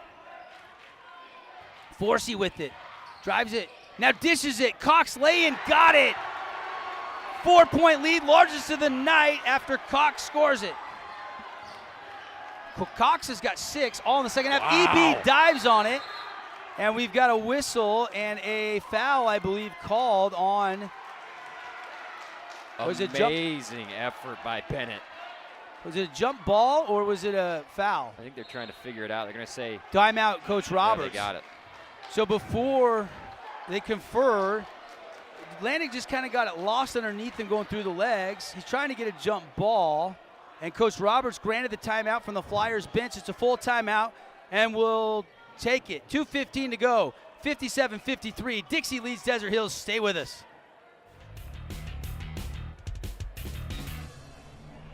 All right, Lawrence, bring it in. Yes. Okay. I'm going to pancake McKeever. Okay. You go to the right hard. Go to the right. Full speed. Yes, full speed. Don't go full speed in rehearsal. Yes. Our ratings are never going to go up. Okay, let's put these little babies to bed. Ready? Break. Hey, Brent, when we're done, you can go back to playing Pokemon with those nerds you hang out with at Snow Canyon. Ha ha ha, ha ha. Ready. Down. Hot, hot. Oh.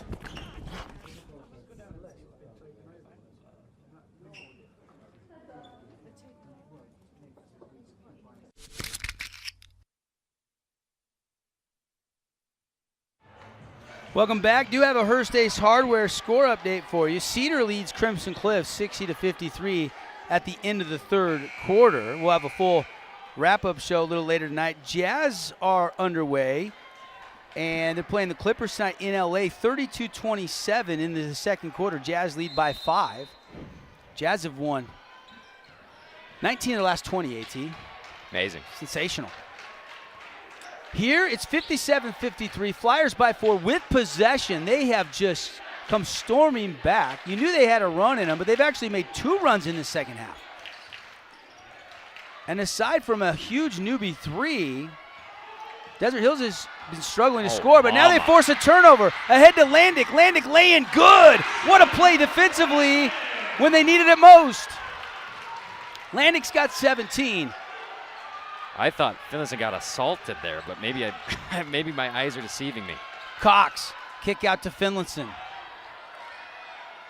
Now to Forsey, 132. Forsey, backdoor cut, Barbin, blocked, but a foul. And I think they're going to call it on Newby, who's got his hands on his hips. He can't believe it. Maybe a couple tough calls both ways here, and it'll be Bronson Barbin on the free throw line. Yeah, Barbin going up and under, kind of a wild attempt, and Unfortunate for Desert Hills fans, they get the foul call. Saw Coach Allred there giving some instructions to Peyton Holmes, and Barbin rolls it around the cylinder, and it drops down from the Fabulous Freddy's free throw line. Ooh. Newby didn't touch him. Munson blocks it clean. Not sure why Newby got called with the foul there, or did they call it on Munson? They did call it on Munson. But it looked pretty clean. And second free throw ricochets off. So a 3-point, one-possession lead. 1:15 to go on the Nets on Fire clock. Want to train so you can be a varsity player? It all starts at Nets on Fire. Holmes, pump fake, up and under, has it stripped, but a late call called on Barbin, and it'll be Peyton Holmes heading to the free throw line. Good for Peyton. He wanted the ball. He was directing people where to go. He got to the high post, demanded the ball, and then once he got it, he knew he was either going to score or go to the free throw line. Love the determination there. So some critical free throws coming. Holmes is an excellent free throw shooter. First free throw for Peyton. Got it. And we see here on the replay, spins it like 4 or 5 times and finally goes up and gets the benefit of the doubt on the call. Ball being knocked away by Barbin.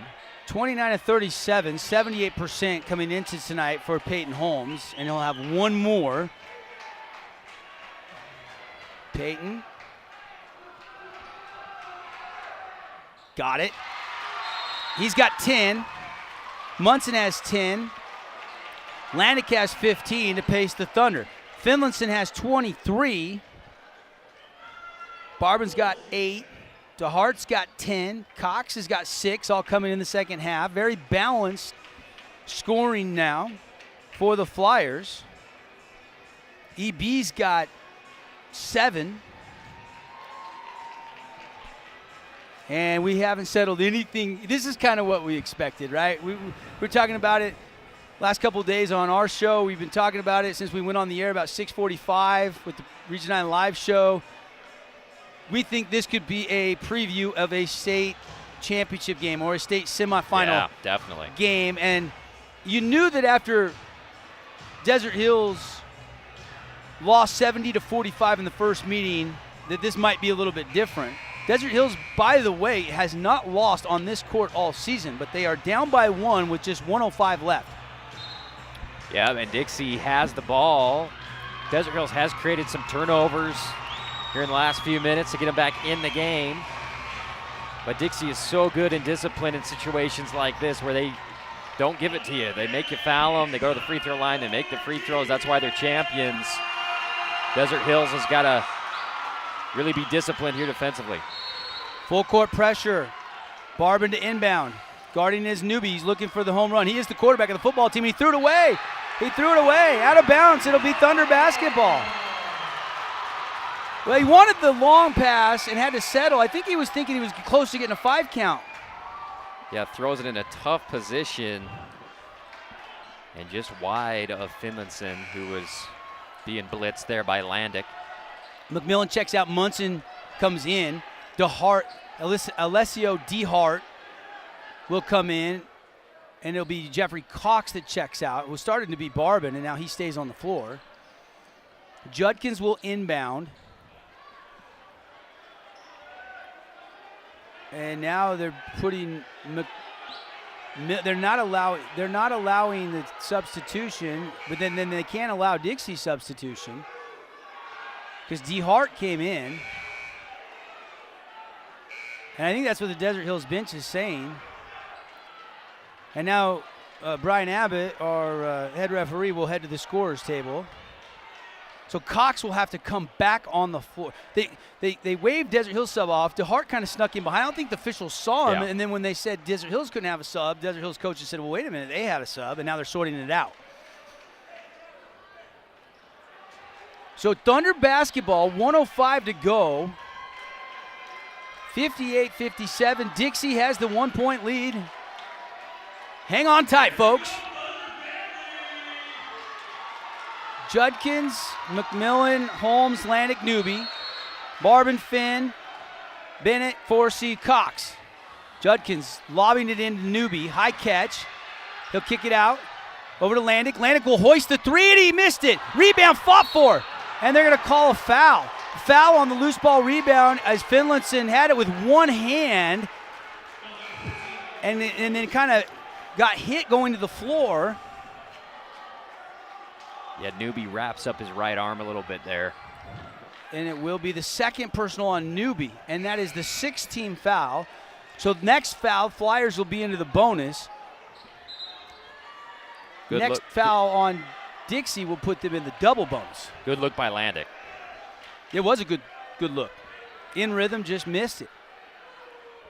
58.5 seconds to go. Flyers by 1 on the one-loss scoreboard. Now more substitutions coming. Munson into the game. McMillan checks out. Barbin gets it into Forsey. Holmes guarding him. How long do you go before you commit a foul? Got to try to get a steal for the first 20 or 25 seconds, don't you think? Yeah. Yeah, you got time. 44 seconds and ticking. Bennett behind the back. Drives the lane. He wants to score. He missed it. Rebound Munson. Munson flips it to Landick, and Coach Allred takes a timeout. 37 ticks to go. Bennett had a great look. He just couldn't finish it from the left side. And Desert Hills takes over down by 1. We'll keep it right here. See, I'm always on the side of going and just scoring when you have an opportunity. I know a lot of people will second-guess that and say, hold it, make him foul you, waste as much time as possible. But I like the aggressiveness of Bennett, just wanting to keep the fate in his own hands. Just go score, put you up by 3. But tough miss there. I still don't think we've seen our Appliance Wholesalers Plus Playmaker play the game. Of course, shout out to AWP, great longtime sponsor of our broadcast here on the network. GE, Samsung, washers, dryers. We'll officially name it. I just think with a 1-point game, it's still coming with 37 seconds left. Yeah, Desert Hills basketball. Possession arrow is with the Flyers, so if there is a jump, the Flyers would have it, which is obviously beneficial. I'd watch out for Peyton Holmes on that. I know Landick's the guy, and he might, just shoot it no matter what, but Peyton Holmes has been determined in this fourth quarter. Senior night, all that stuff. He's had such a great career here. He's had a great game. It'll be interesting to see what they do. Does Desert Hills go for the 3 here, or do they try to make the time to take Dixie's going to be trying to take the 3 away to a certain extent. One thing you don't want to do is foul on the shot if you're the Flyers. Stop the clock and put Desert Hills on the line, especially on a 3-point shot. One stop here and Dixie can maybe ice it with free throws. Or at least make it so Desert Hills have to hit like a 3 at the buzzer. 23 on the clock. Landick one-on-one. Goes whip pass to Holmes. Holmes pump fake. And Holmes now lost the dribble. Now he gets it back to Landick. Landick down the lane. Whips it to Newby. Newby going to drive the baseline. Whip it to Holmes. Wide open 3, but he left it short. Rebound Barbin. Tip to Munson. Munson missed it. And a foul on Barbin on the backside of Munson, and 2 free throws with 2.9 seconds on the clock. Wow, what a rebound by Munson. Coach Roberts is on the court saying, I had a timeout. They didn't give it to him. It just kind of, Newby had a hand up in under the ball, which popped it up and out. And then Munson missed what should have been a pretty easy make, but he was fouled. Munson is perfect from the line tonight. First free throw is good. We're tied.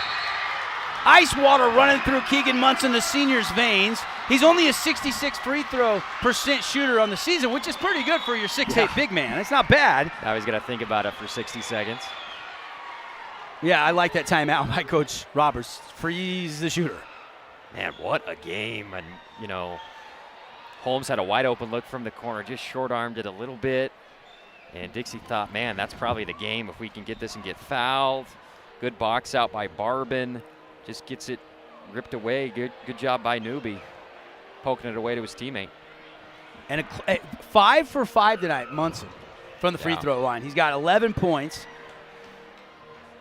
And that big one for him to get the first one, right? I mean, you get that first one, you're tied. Dixie has to go the length of the floor. Obviously, Coach Roberts drawing up a play here if he does miss to go quick and have a plan. I would expect Desert Hills to jump into some sort of pressure defense to make sure that at least it's contested at the horn. But with 2.9, you can still get a really good shot if this free throw goes through. You got time for one pass and then a dribble or two and a shot. And you got to believe it's going to be Bennett or Finlayson taking that shot. Forsey was hiding in the corner by his teammates.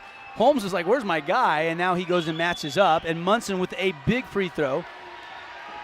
And he takes no time and missed it. Rebound Cox. And they call timeout. 1.1 on the clock. Tie game. Dixie a chance to win it at the horn here now. That was a quick free throw by Munson. Once he got the ball, he just wanted to shoot it. Like, let's get this over with. It was online just a little bit too strong. And now we're tied. Wow. Here we go. What do you do, Dev? Well, 1.1. You get it to Bennett or Finlayson on a run. You're going to have to make it from the logo. Well, with Barbin's arm strength, you want to probably throw it to half court, and then have somebody cutting on a backdoor cut. Try to get either a quick catch at half court and a pass for a lay-in. They've got to play, right? I mean, if anybody has to play, it's Coach Roberts. And 3 plays here. The inbound master of Region 9. They've got something cooked up here, but it's tough situation as the clock goes back to 2.5.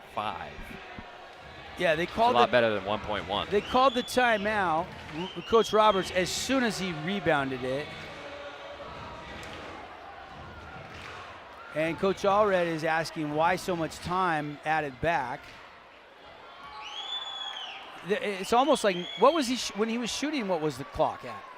Was it 2.8? Or was it 2.5? You would think at least a couple tenths had to have run off between the time he caught the rebound and then the timeout. 1.1 was too much, but giving him 2.5 back, Allred's got something to argue about there, I think. We'll see if it matters or if we will go to overtime. Bronson Barbin lobbing it to Finlayson. Newby intercepts it. He throws it to Landick. Landick's going to shoot a shot. Good if it goes. No, we're going to overtime. Overtime from the Thunderdome. I like the kind of hitch and go that Finlayson ran. It's just a tough pass to make. Here is the final play. Barbin whips it. Finlayson, but Newby timed it, caught it at the highest point like the free safety. Landick, it would have counted, I believe. It was just too strong. 30-second timeout. We put 4 minutes on the clock for overtime. When we come back, all tied up, Thunder Flyers 58 apiece on the one-loss scoreboard.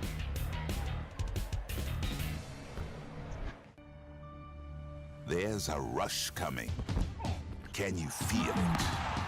The crowd, the kicks, the hits. Don't hesitate. If you don't know, you better call somebody. This is the Region 9 Rush. Here's your host, Andy, and that dummy robot.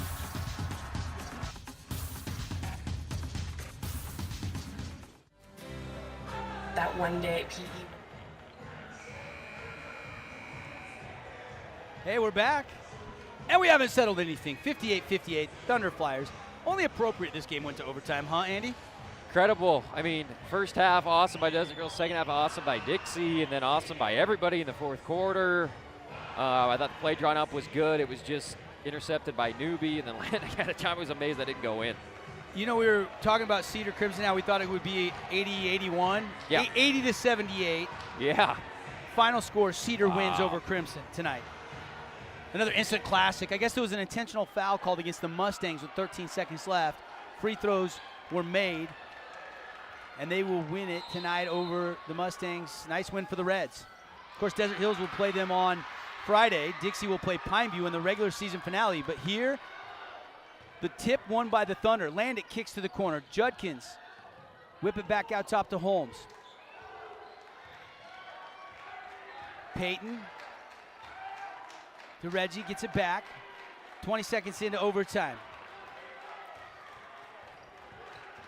Now it's just Holmes out near half court to Landick.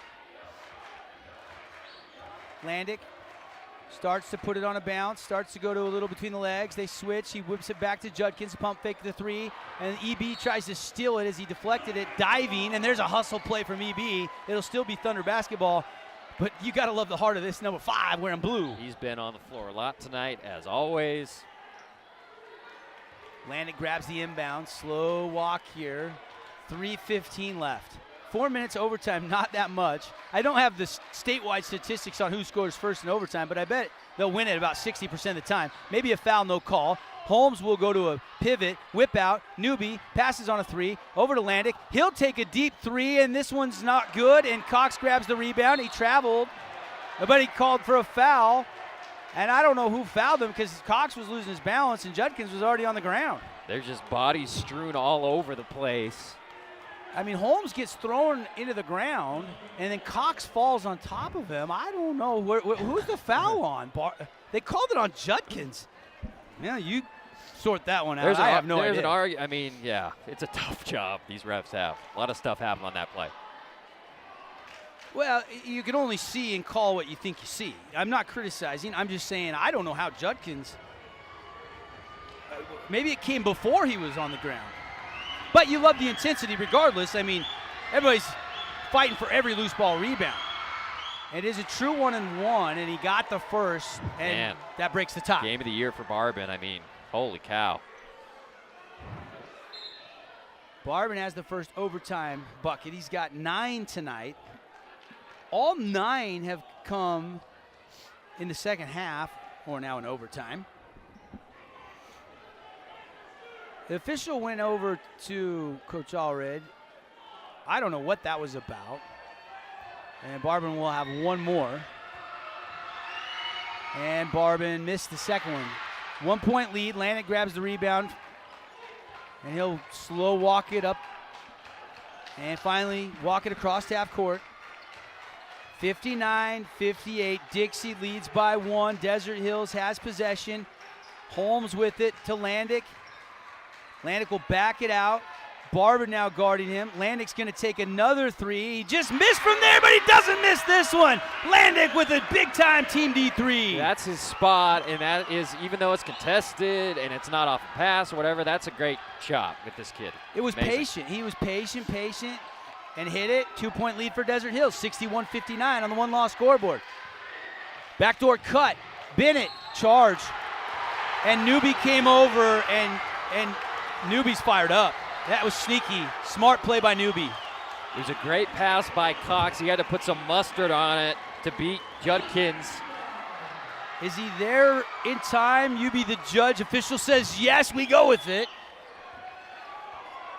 Certainly contact. He did beat him there, but not by much, Andy. That's the hardest call in basketball right there. That's one some officials will say block, some will say charge. This time it was a charge. Landick now out top. Goes past Bennett. Contesting, blocked by Finlinson. Bennett behind the back. Bennett laying no, but a foul. It's hotly contested at the rim at both ends. Landick slow to get up, too.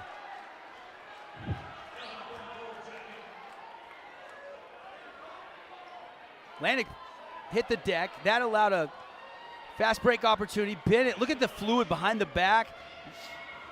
And Judkins did get a foul that time on the arm, clearly. Bennett free throw good, 61-60. This could tie it from the Fab Freddy's free throw line. Bennett second, nope.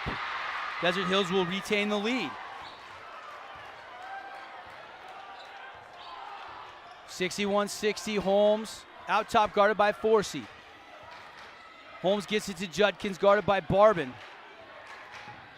Judkins back to Holmes, 1:33 to go in overtime. Devin Dixon, Andy Thompson with you. This is our Sullivan Holmes Game of the Week. Ooh, almost a bad pass from Holmes, but Landick goes and gets it.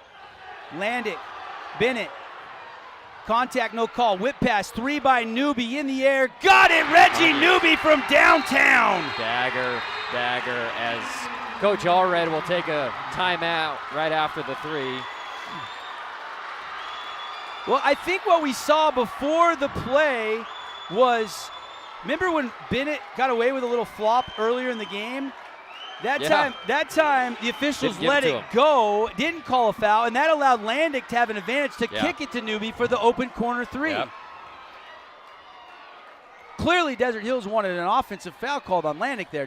I don't know what you saw. Yo, absolutely. Dixie's whole side and even Bennett. But you take a big risk when you're trying to take a charge at that point in the floor at this moment in the game. Sure. You risk a no call, which is almost worse than a block call because, like you said, it sets up a wide open three. You don't have numbers, and now it's a 4-point game. This is a game no one deserves to lose again. Andy, you and I have had game after we had the Crimson Desert Hills game that Rock Hill hit the buzzer beater. We had the 50-point Landic game where Desert Hills outlasted in double overtime Cedar 101-100. And now we got another overtime game with Desert Hills up by 4, 1:13 to go, 64-60 after a huge Reggie Newby 3-ball from the corner pocket. Another dime for Landic on the pass. Dixie's not done yet, AT. Absolutely not. Defending champs, at least to share the region title. Desert Hills wins tonight, wins Friday against Cedar, and if Desert Hills got help from Pineview, they could at least share the region title. With Crimson losing earlier tonight against Cedar, Crimson cannot win the region title or a share of the title. That really doesn't matter with the RPI rankings, but the teams, the coaches care, but that doesn't matter as far as bracketing for the state tournament. Finlayson now with it. Finlayson guarded by Landic. Lost the dribble, goes to Cox. Tough catch by Cox. Cox goes past Vandermeide, but Vandermeide stays with the play and blocks it out of bounds. And now they're bodying up, Vandermeide and Cox. Hey, this is intense basketball. It has been since the get-go tonight, and it hasn't let up all evening. Two crosstown rivals. Good for Cox. Don't let him just. I like that by Cox. I like it. I like the block first, and I like Cox not backing down after Vandermeide definitely tried to stare him down.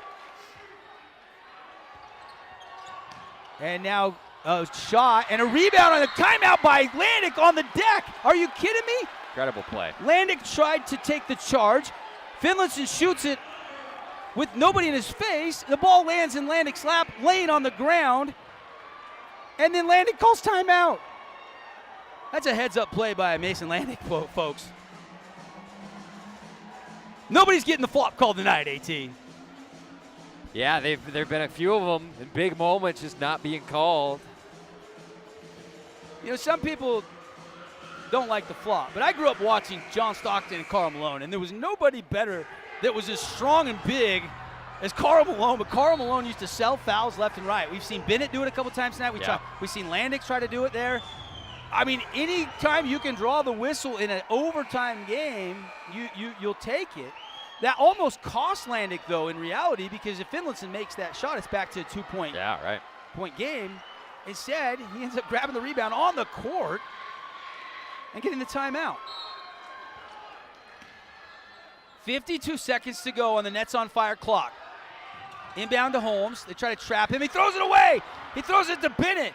Barbin for three. Yes! 1 point game. Holmes tried to cross-court skip it, and it was stolen, and Barbin hits a big one. Wow. Bronson F. Barbin. I have two.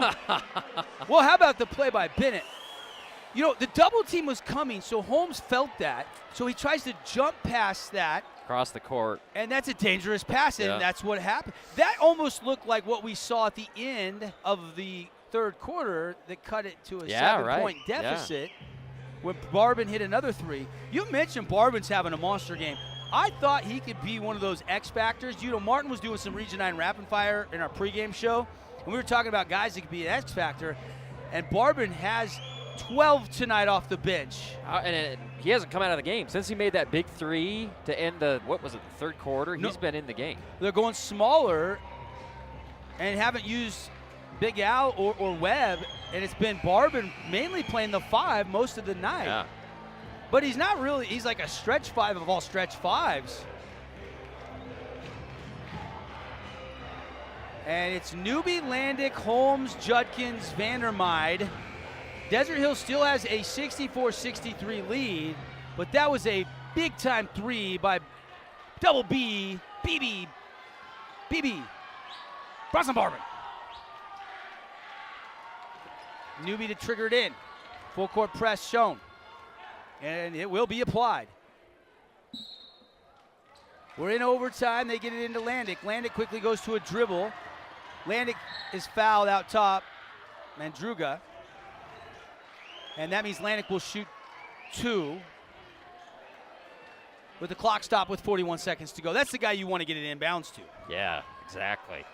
And you almost don't want him to give it up. Just dribble through everybody. Go to the free throw line. Landick this year, 127 out of 158 from the line, 80%. But he missed it. That was coming into tonight.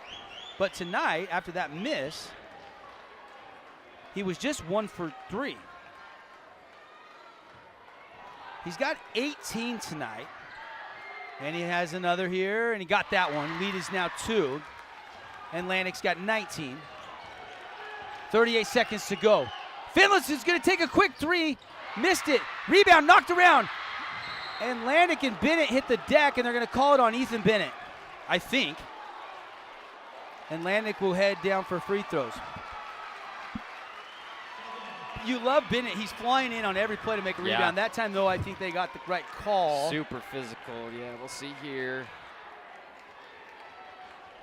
Yeah, Bennett kind of came through Landick a little bit. I like that shot by Isaac. Just quick. Yeah, quick. It was open. Maybe Take before. the lead. Before you made it from that spot a bunch tonight. Now 2 big free throws for Landick, and he misses again on the front end. He'll have one more. One more for Landick to make it a 3-point lead. Newbie's a horse in this situation, getting offensive rebounds. And that one's good. So Landick again splits free throws. But a 3 would tie it, 66-63. Desert Hills leading in overtime. Cox to Barber, he wants to hoist, he does hoist it, he does hit it again! He is unconscious, Bronson Barber. 17 seconds on the clock. We're tied, we haven't settled anything. 66 all, the Flyers, the Thunder. Could be a postseason preview in the final week of the regular season. That was 6. Landick wants to take a deep 3, no. Rebound, tip up, no. Vandermeid tip up, no. We're going to double overtime.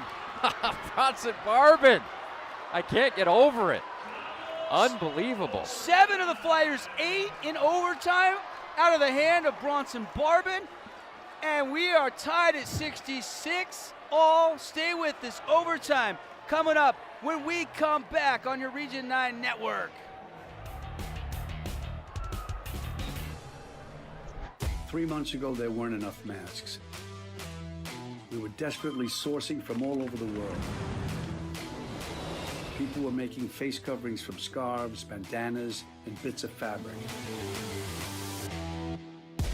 Now there are plenty of masks, but some people don't want to wear them. Come on.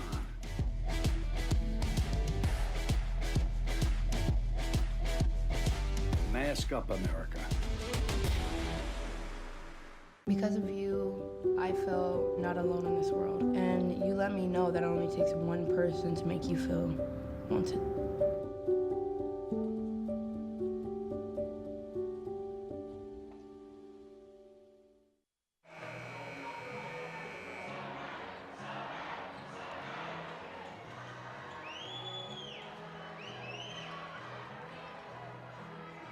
Are you a fan of overtime? Are you a fan of double overtime? Well, Desert Hills has played one double overtime game. We were alluding to it earlier.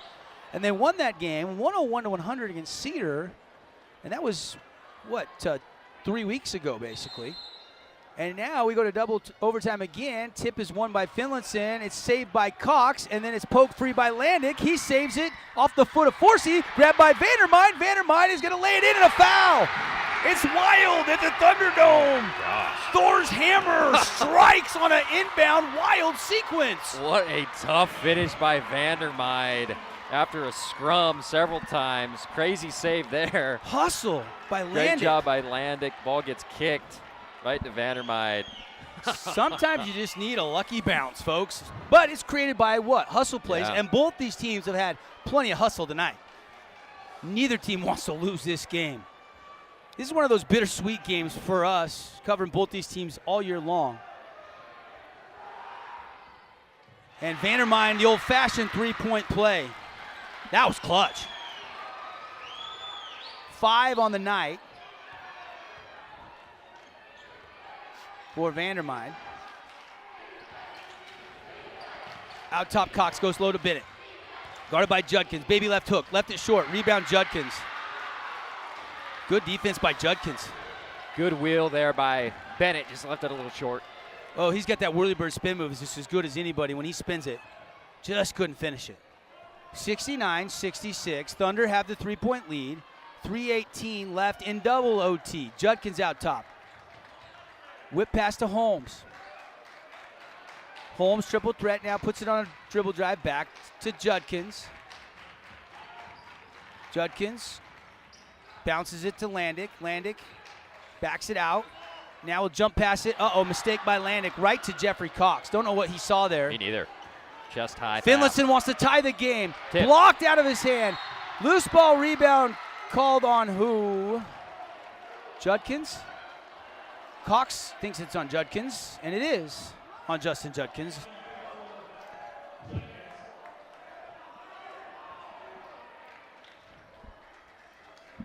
I mean, everybody's hustling for every play. The effort's incredible. You can't play any harder. No.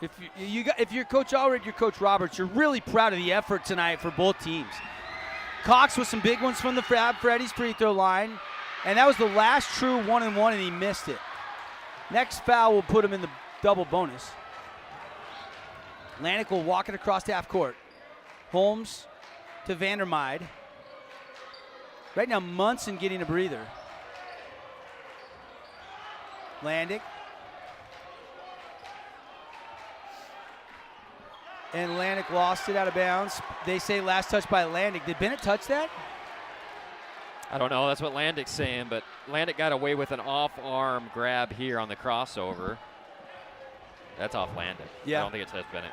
Yeah, I think you're right. And now a chance for the Flyers to tie it with a 3. They go to Cox. Kick out to Finlayson. Finlayson. Over to Forsey, drives to the middle, stop, lays it off for Cox, pump fake, put back, good, and a foul win. Do they count the bucket? I don't think so. And Cox will shoot 2, I believe. Great feed, good patience by Cox to wait for the defender to clear, just misses the puppy. He'll have a chance to redeem himself from the fabulous Freddy's free throw line. Cox, free throw, got that one.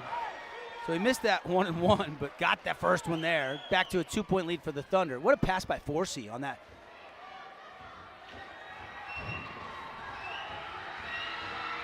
And second one no good. Rebound Landick.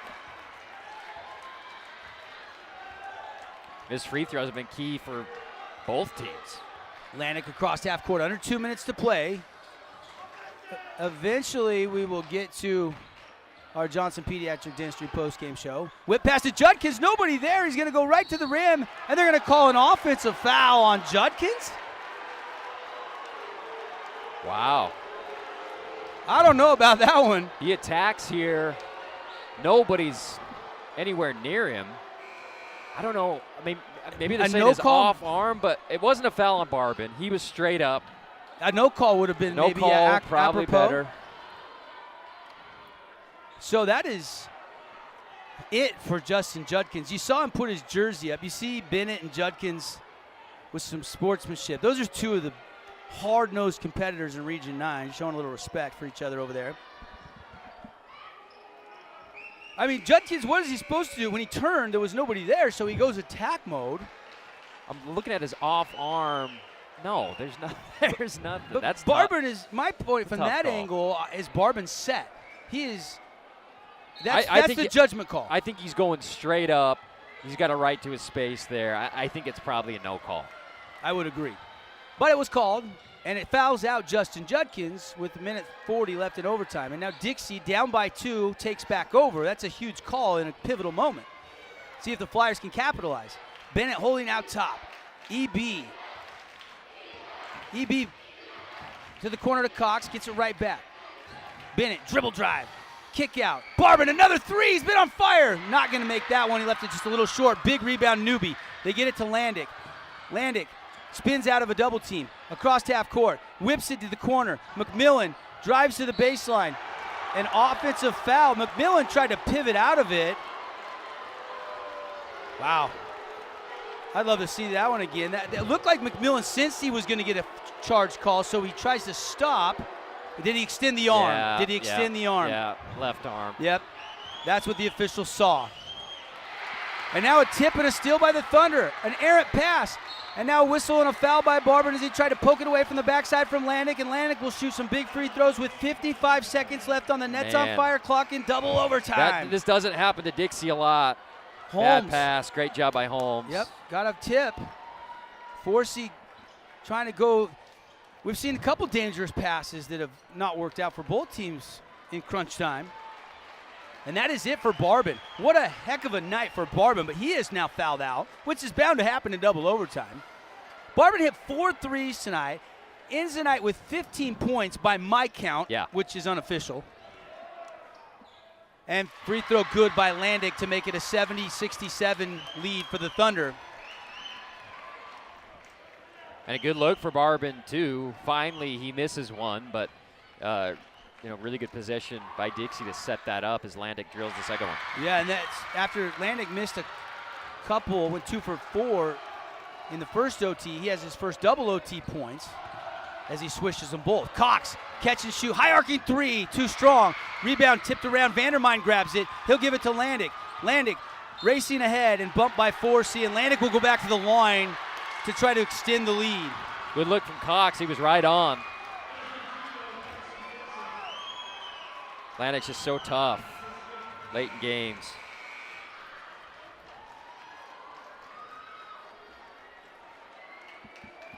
Forsey will go out, yep. We saw a wild one up there, Crimson and Cedar. It's already went final. 80-78, Cedar has beaten Crimson. First Ace Hardware Region 9 update for you. We'll have scores from all of the games in a little bit when we eventually get into our wrap-up show as Landick drills another free throw. Landick had 15 in regulation. He's got 8 in overtime or double overtime. 23, make it 24 now on the night for Money Mace. Inbound, McMillan fell down. Here comes Finlayson, down by 6. 35 to go. Dixie needs a quick bucket. Finlayson, kick it to Bennett. Bennett, spin move, lost it. Bennett, out of bounds. Desert Hills basketball. Well, we started this game with some really good defense by Desert Hills, and it looks like we might end this game with some really good defense by Desert Hills. Yeah, really tough way this is going for Dixie down the stretch here. Such an emotional game, but credit Desert Hills, they haven't blinked here in the second overtime. There was a moment there where you thought Dixie, with that hard charge in the second half, was going to win it outright. Yeah.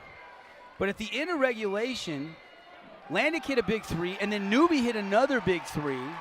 And then Munson got fouled with 2.5 seconds on the clock, hit only 1 of 2, and that's why it went into overtime. And now we're into double overtime after Barban, with 17 seconds left, hit a huge three. Desert Hills had a shot from outside that didn't go by Landick. Munson had a tip up, that wouldn't go. Another tip up by Vandermine wouldn't go, and we went to double overtime. And now it's 73-67. Desert Hills has the 6-point lead with 26.7 seconds left in a game that's been another instant classic in Region 9.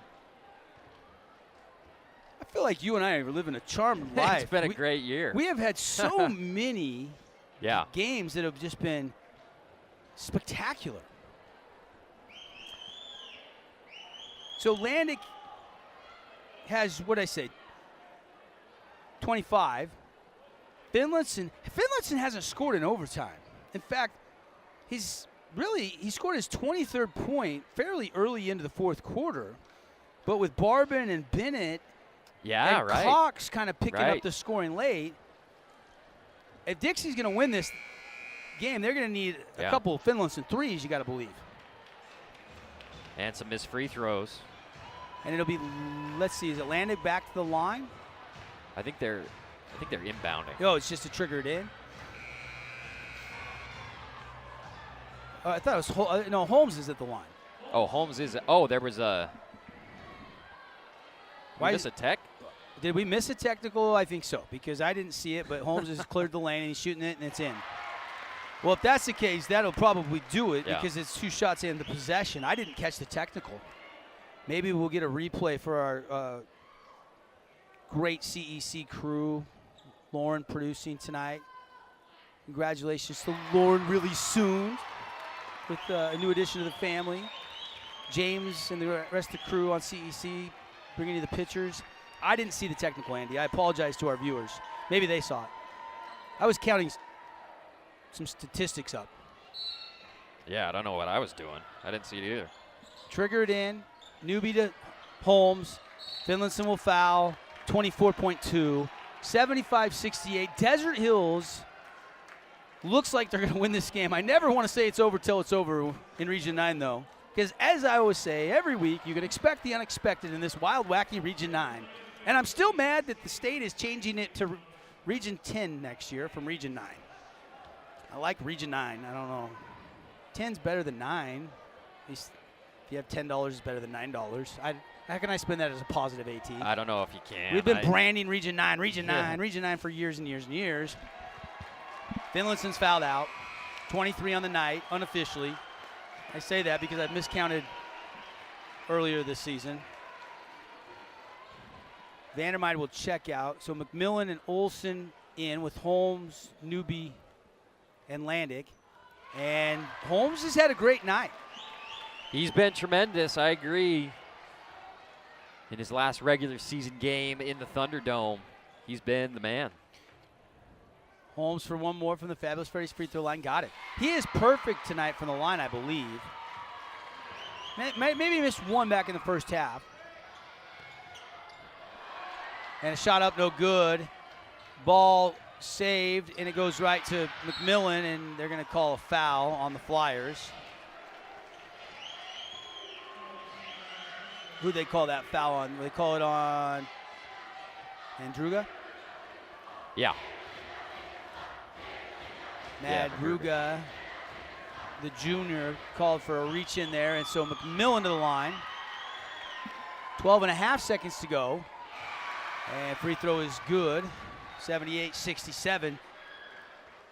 And finally, in double overtime, I think it's safe to say the Desert Hills is going to win this game.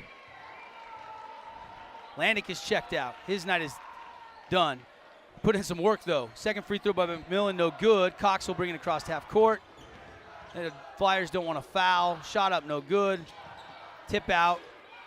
2 seconds. Peterson turnaround three won't go. Final score, 78-67. Desert Hills avenges the loss earlier in the season.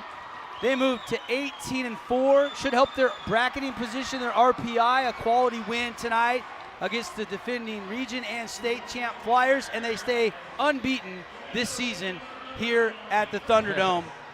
After a double overtime victory, Andy, empty the old noggin with your thoughts. Well, at the end of overtime, I was thinking Dixie's going to win this game. At the end of the first overtime, I was thinking Dixie's going to win this game somehow.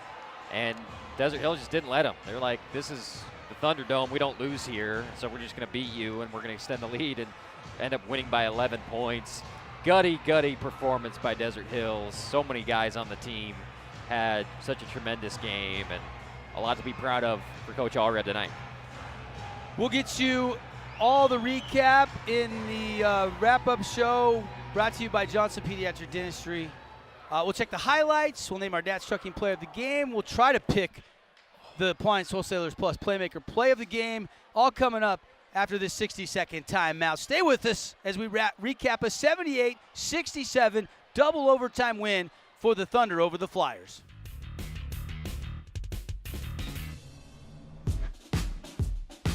Radio Dixie 91.3. Young the Giant, something to believe in. John, what song do you want to hear? Next, Miss Calendris. You'll be on the SWAT team. The SWAT team. Did a fantastic situation. I should talk to you. I was going to talk to you last time.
Devin Dixie and Andy Thompson with you here inside our Johnson Pediatric Dentistry post-game show. We clean it all up, just like Dr. Cody cleans your kids' dental needs.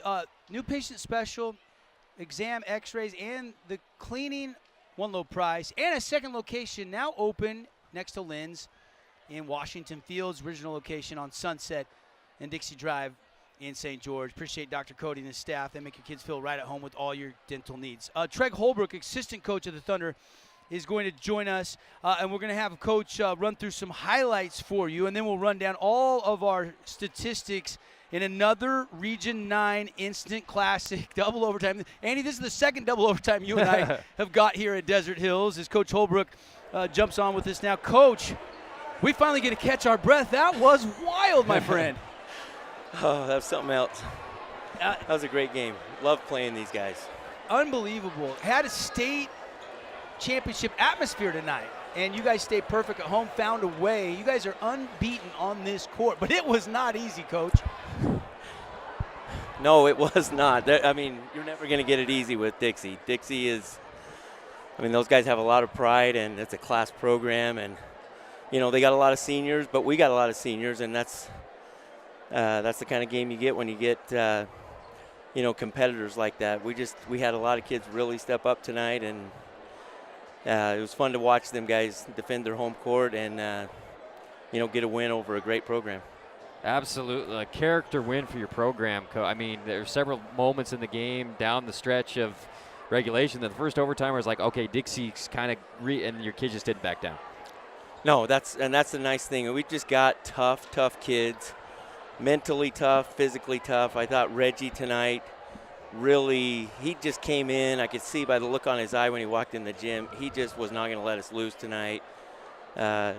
Peyton Holmes come in and really, he was clutch. He played probably his best game of the season, and you know, and Keegan was tough early. I mean, he just really just hustle plays, you know, and when you got your 6'6" center out there hustling and making those types of plays, it really makes a difference. And then, of course, you know what you're getting from Juddy every night.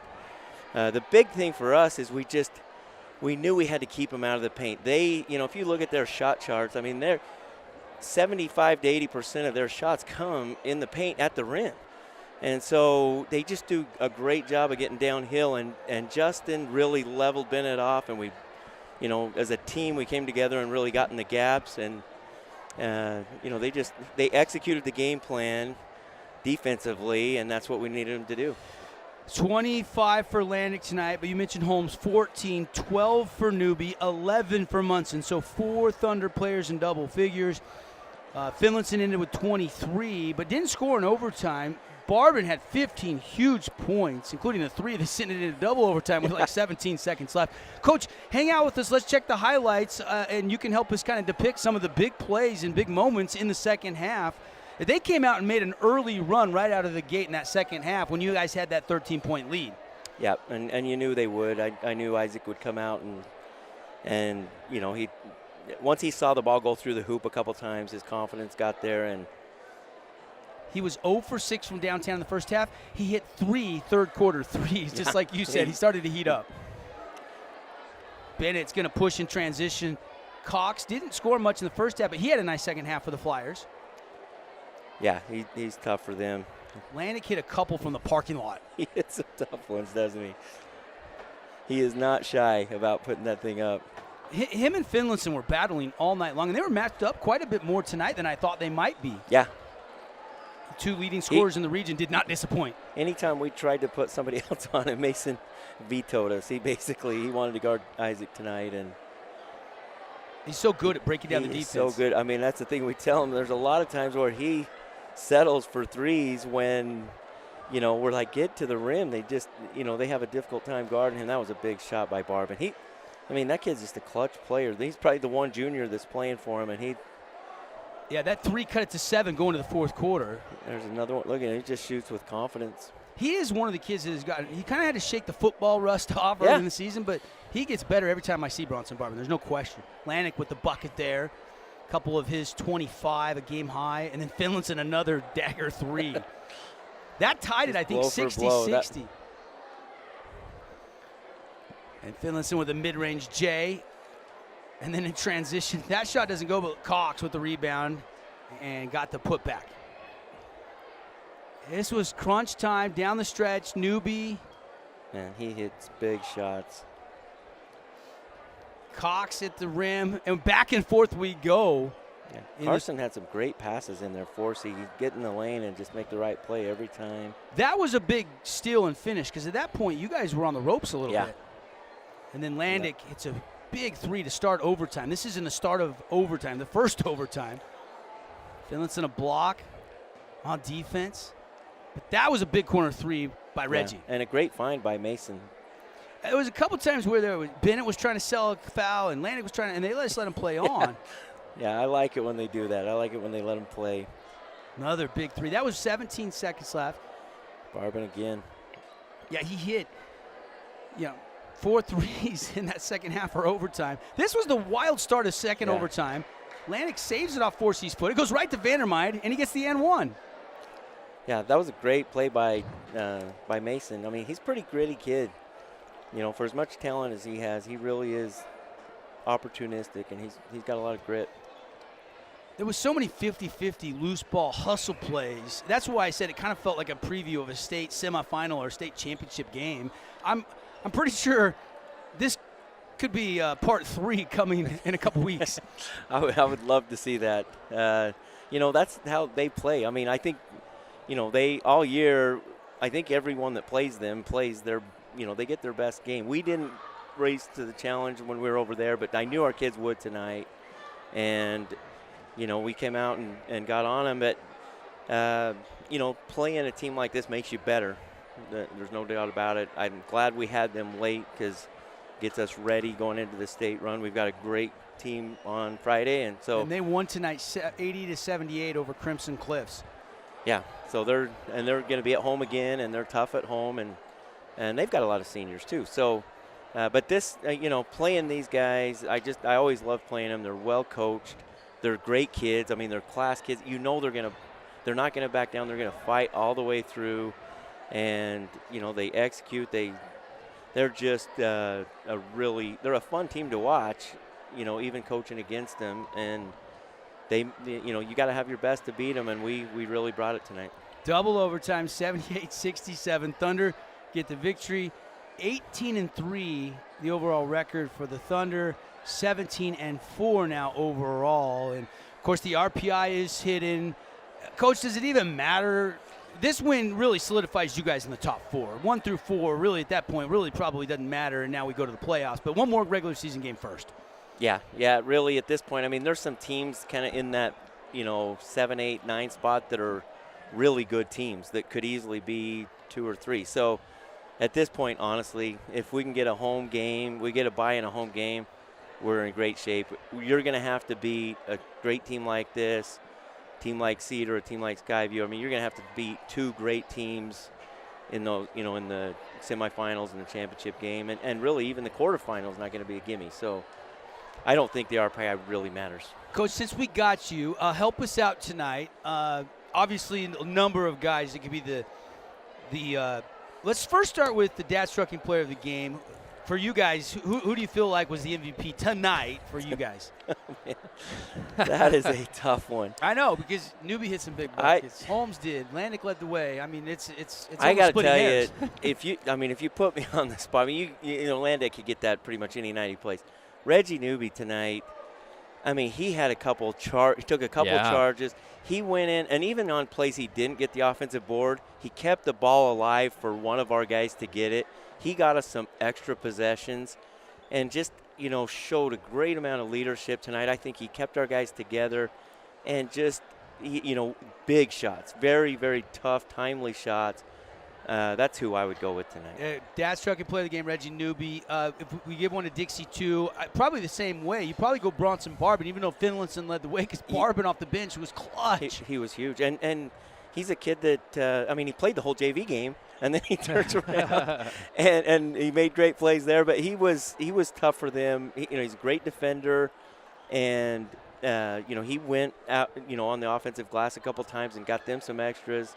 And those shots late, were just, I mean, and it was like no doubt coming off his fingers. You knew they were going down. So, yeah, hard to argue with that one. Help us with the Playmaker Play of the Game, brought to you by the boys that sell GE at AWP, Appliance Wholesalers Plus. Which one? There's so many big plays. It's tough in a game like this, but was there one play that really turned the tide for you guys late? I mean, the one that stands out to me is that to start the overtime, when Mason came in and got that steal, and then Vandermeid went right to the rim and got the and one. The thing with them is it really helps us. If we can get the lead, then we don't have to go out and chase. We can play the gaps, and that really, set us up. So that's the one that sticks out to me. We'll make it official. Your Appliance Wholesalers Plus Play of the Game. It was the second half tip. It was bobbled around. Lanik saves it, goes off the foot of Forsey. It goes right to Vandermeid, who takes it down the lane, lays it in, takes the foul, and that got you off to a good start in double overtime. You go on to win it 78-67. Coach, good luck wrapping up the regular season in Cedar City, and thanks for stopping by. And fans, don't forget the Holbrook Asphalt Big Score Dessert is on tonight, so you can head over to the St. George Yogurt Land. Compliments of Holbrook Asphalt. Thanks, Coach. First 5 ounces frozen yogurt are FREE free. Andy, let's go get some yogurt, huh? Yeah, well, buddy. We got to take a break. We'll say goodnight to our television and our streaming audience. Again, the final on the one-loss scoreboard here inside our Johnson Pediatric Dentistry postgame show in Double OT. The Thunder outlast the Flyers 78-67. We'll take a 2-minute timeout. When we come back, we'll have a more extended postgame wrap-up show. We'll get you all the scores from around the region tonight. More reaction. We'll set the table for Friday. So stay with us on 97.7 ESPN. Good night, and thanks to our entire CEC TV crew for a great telecast with the Thunder edging the Flyers.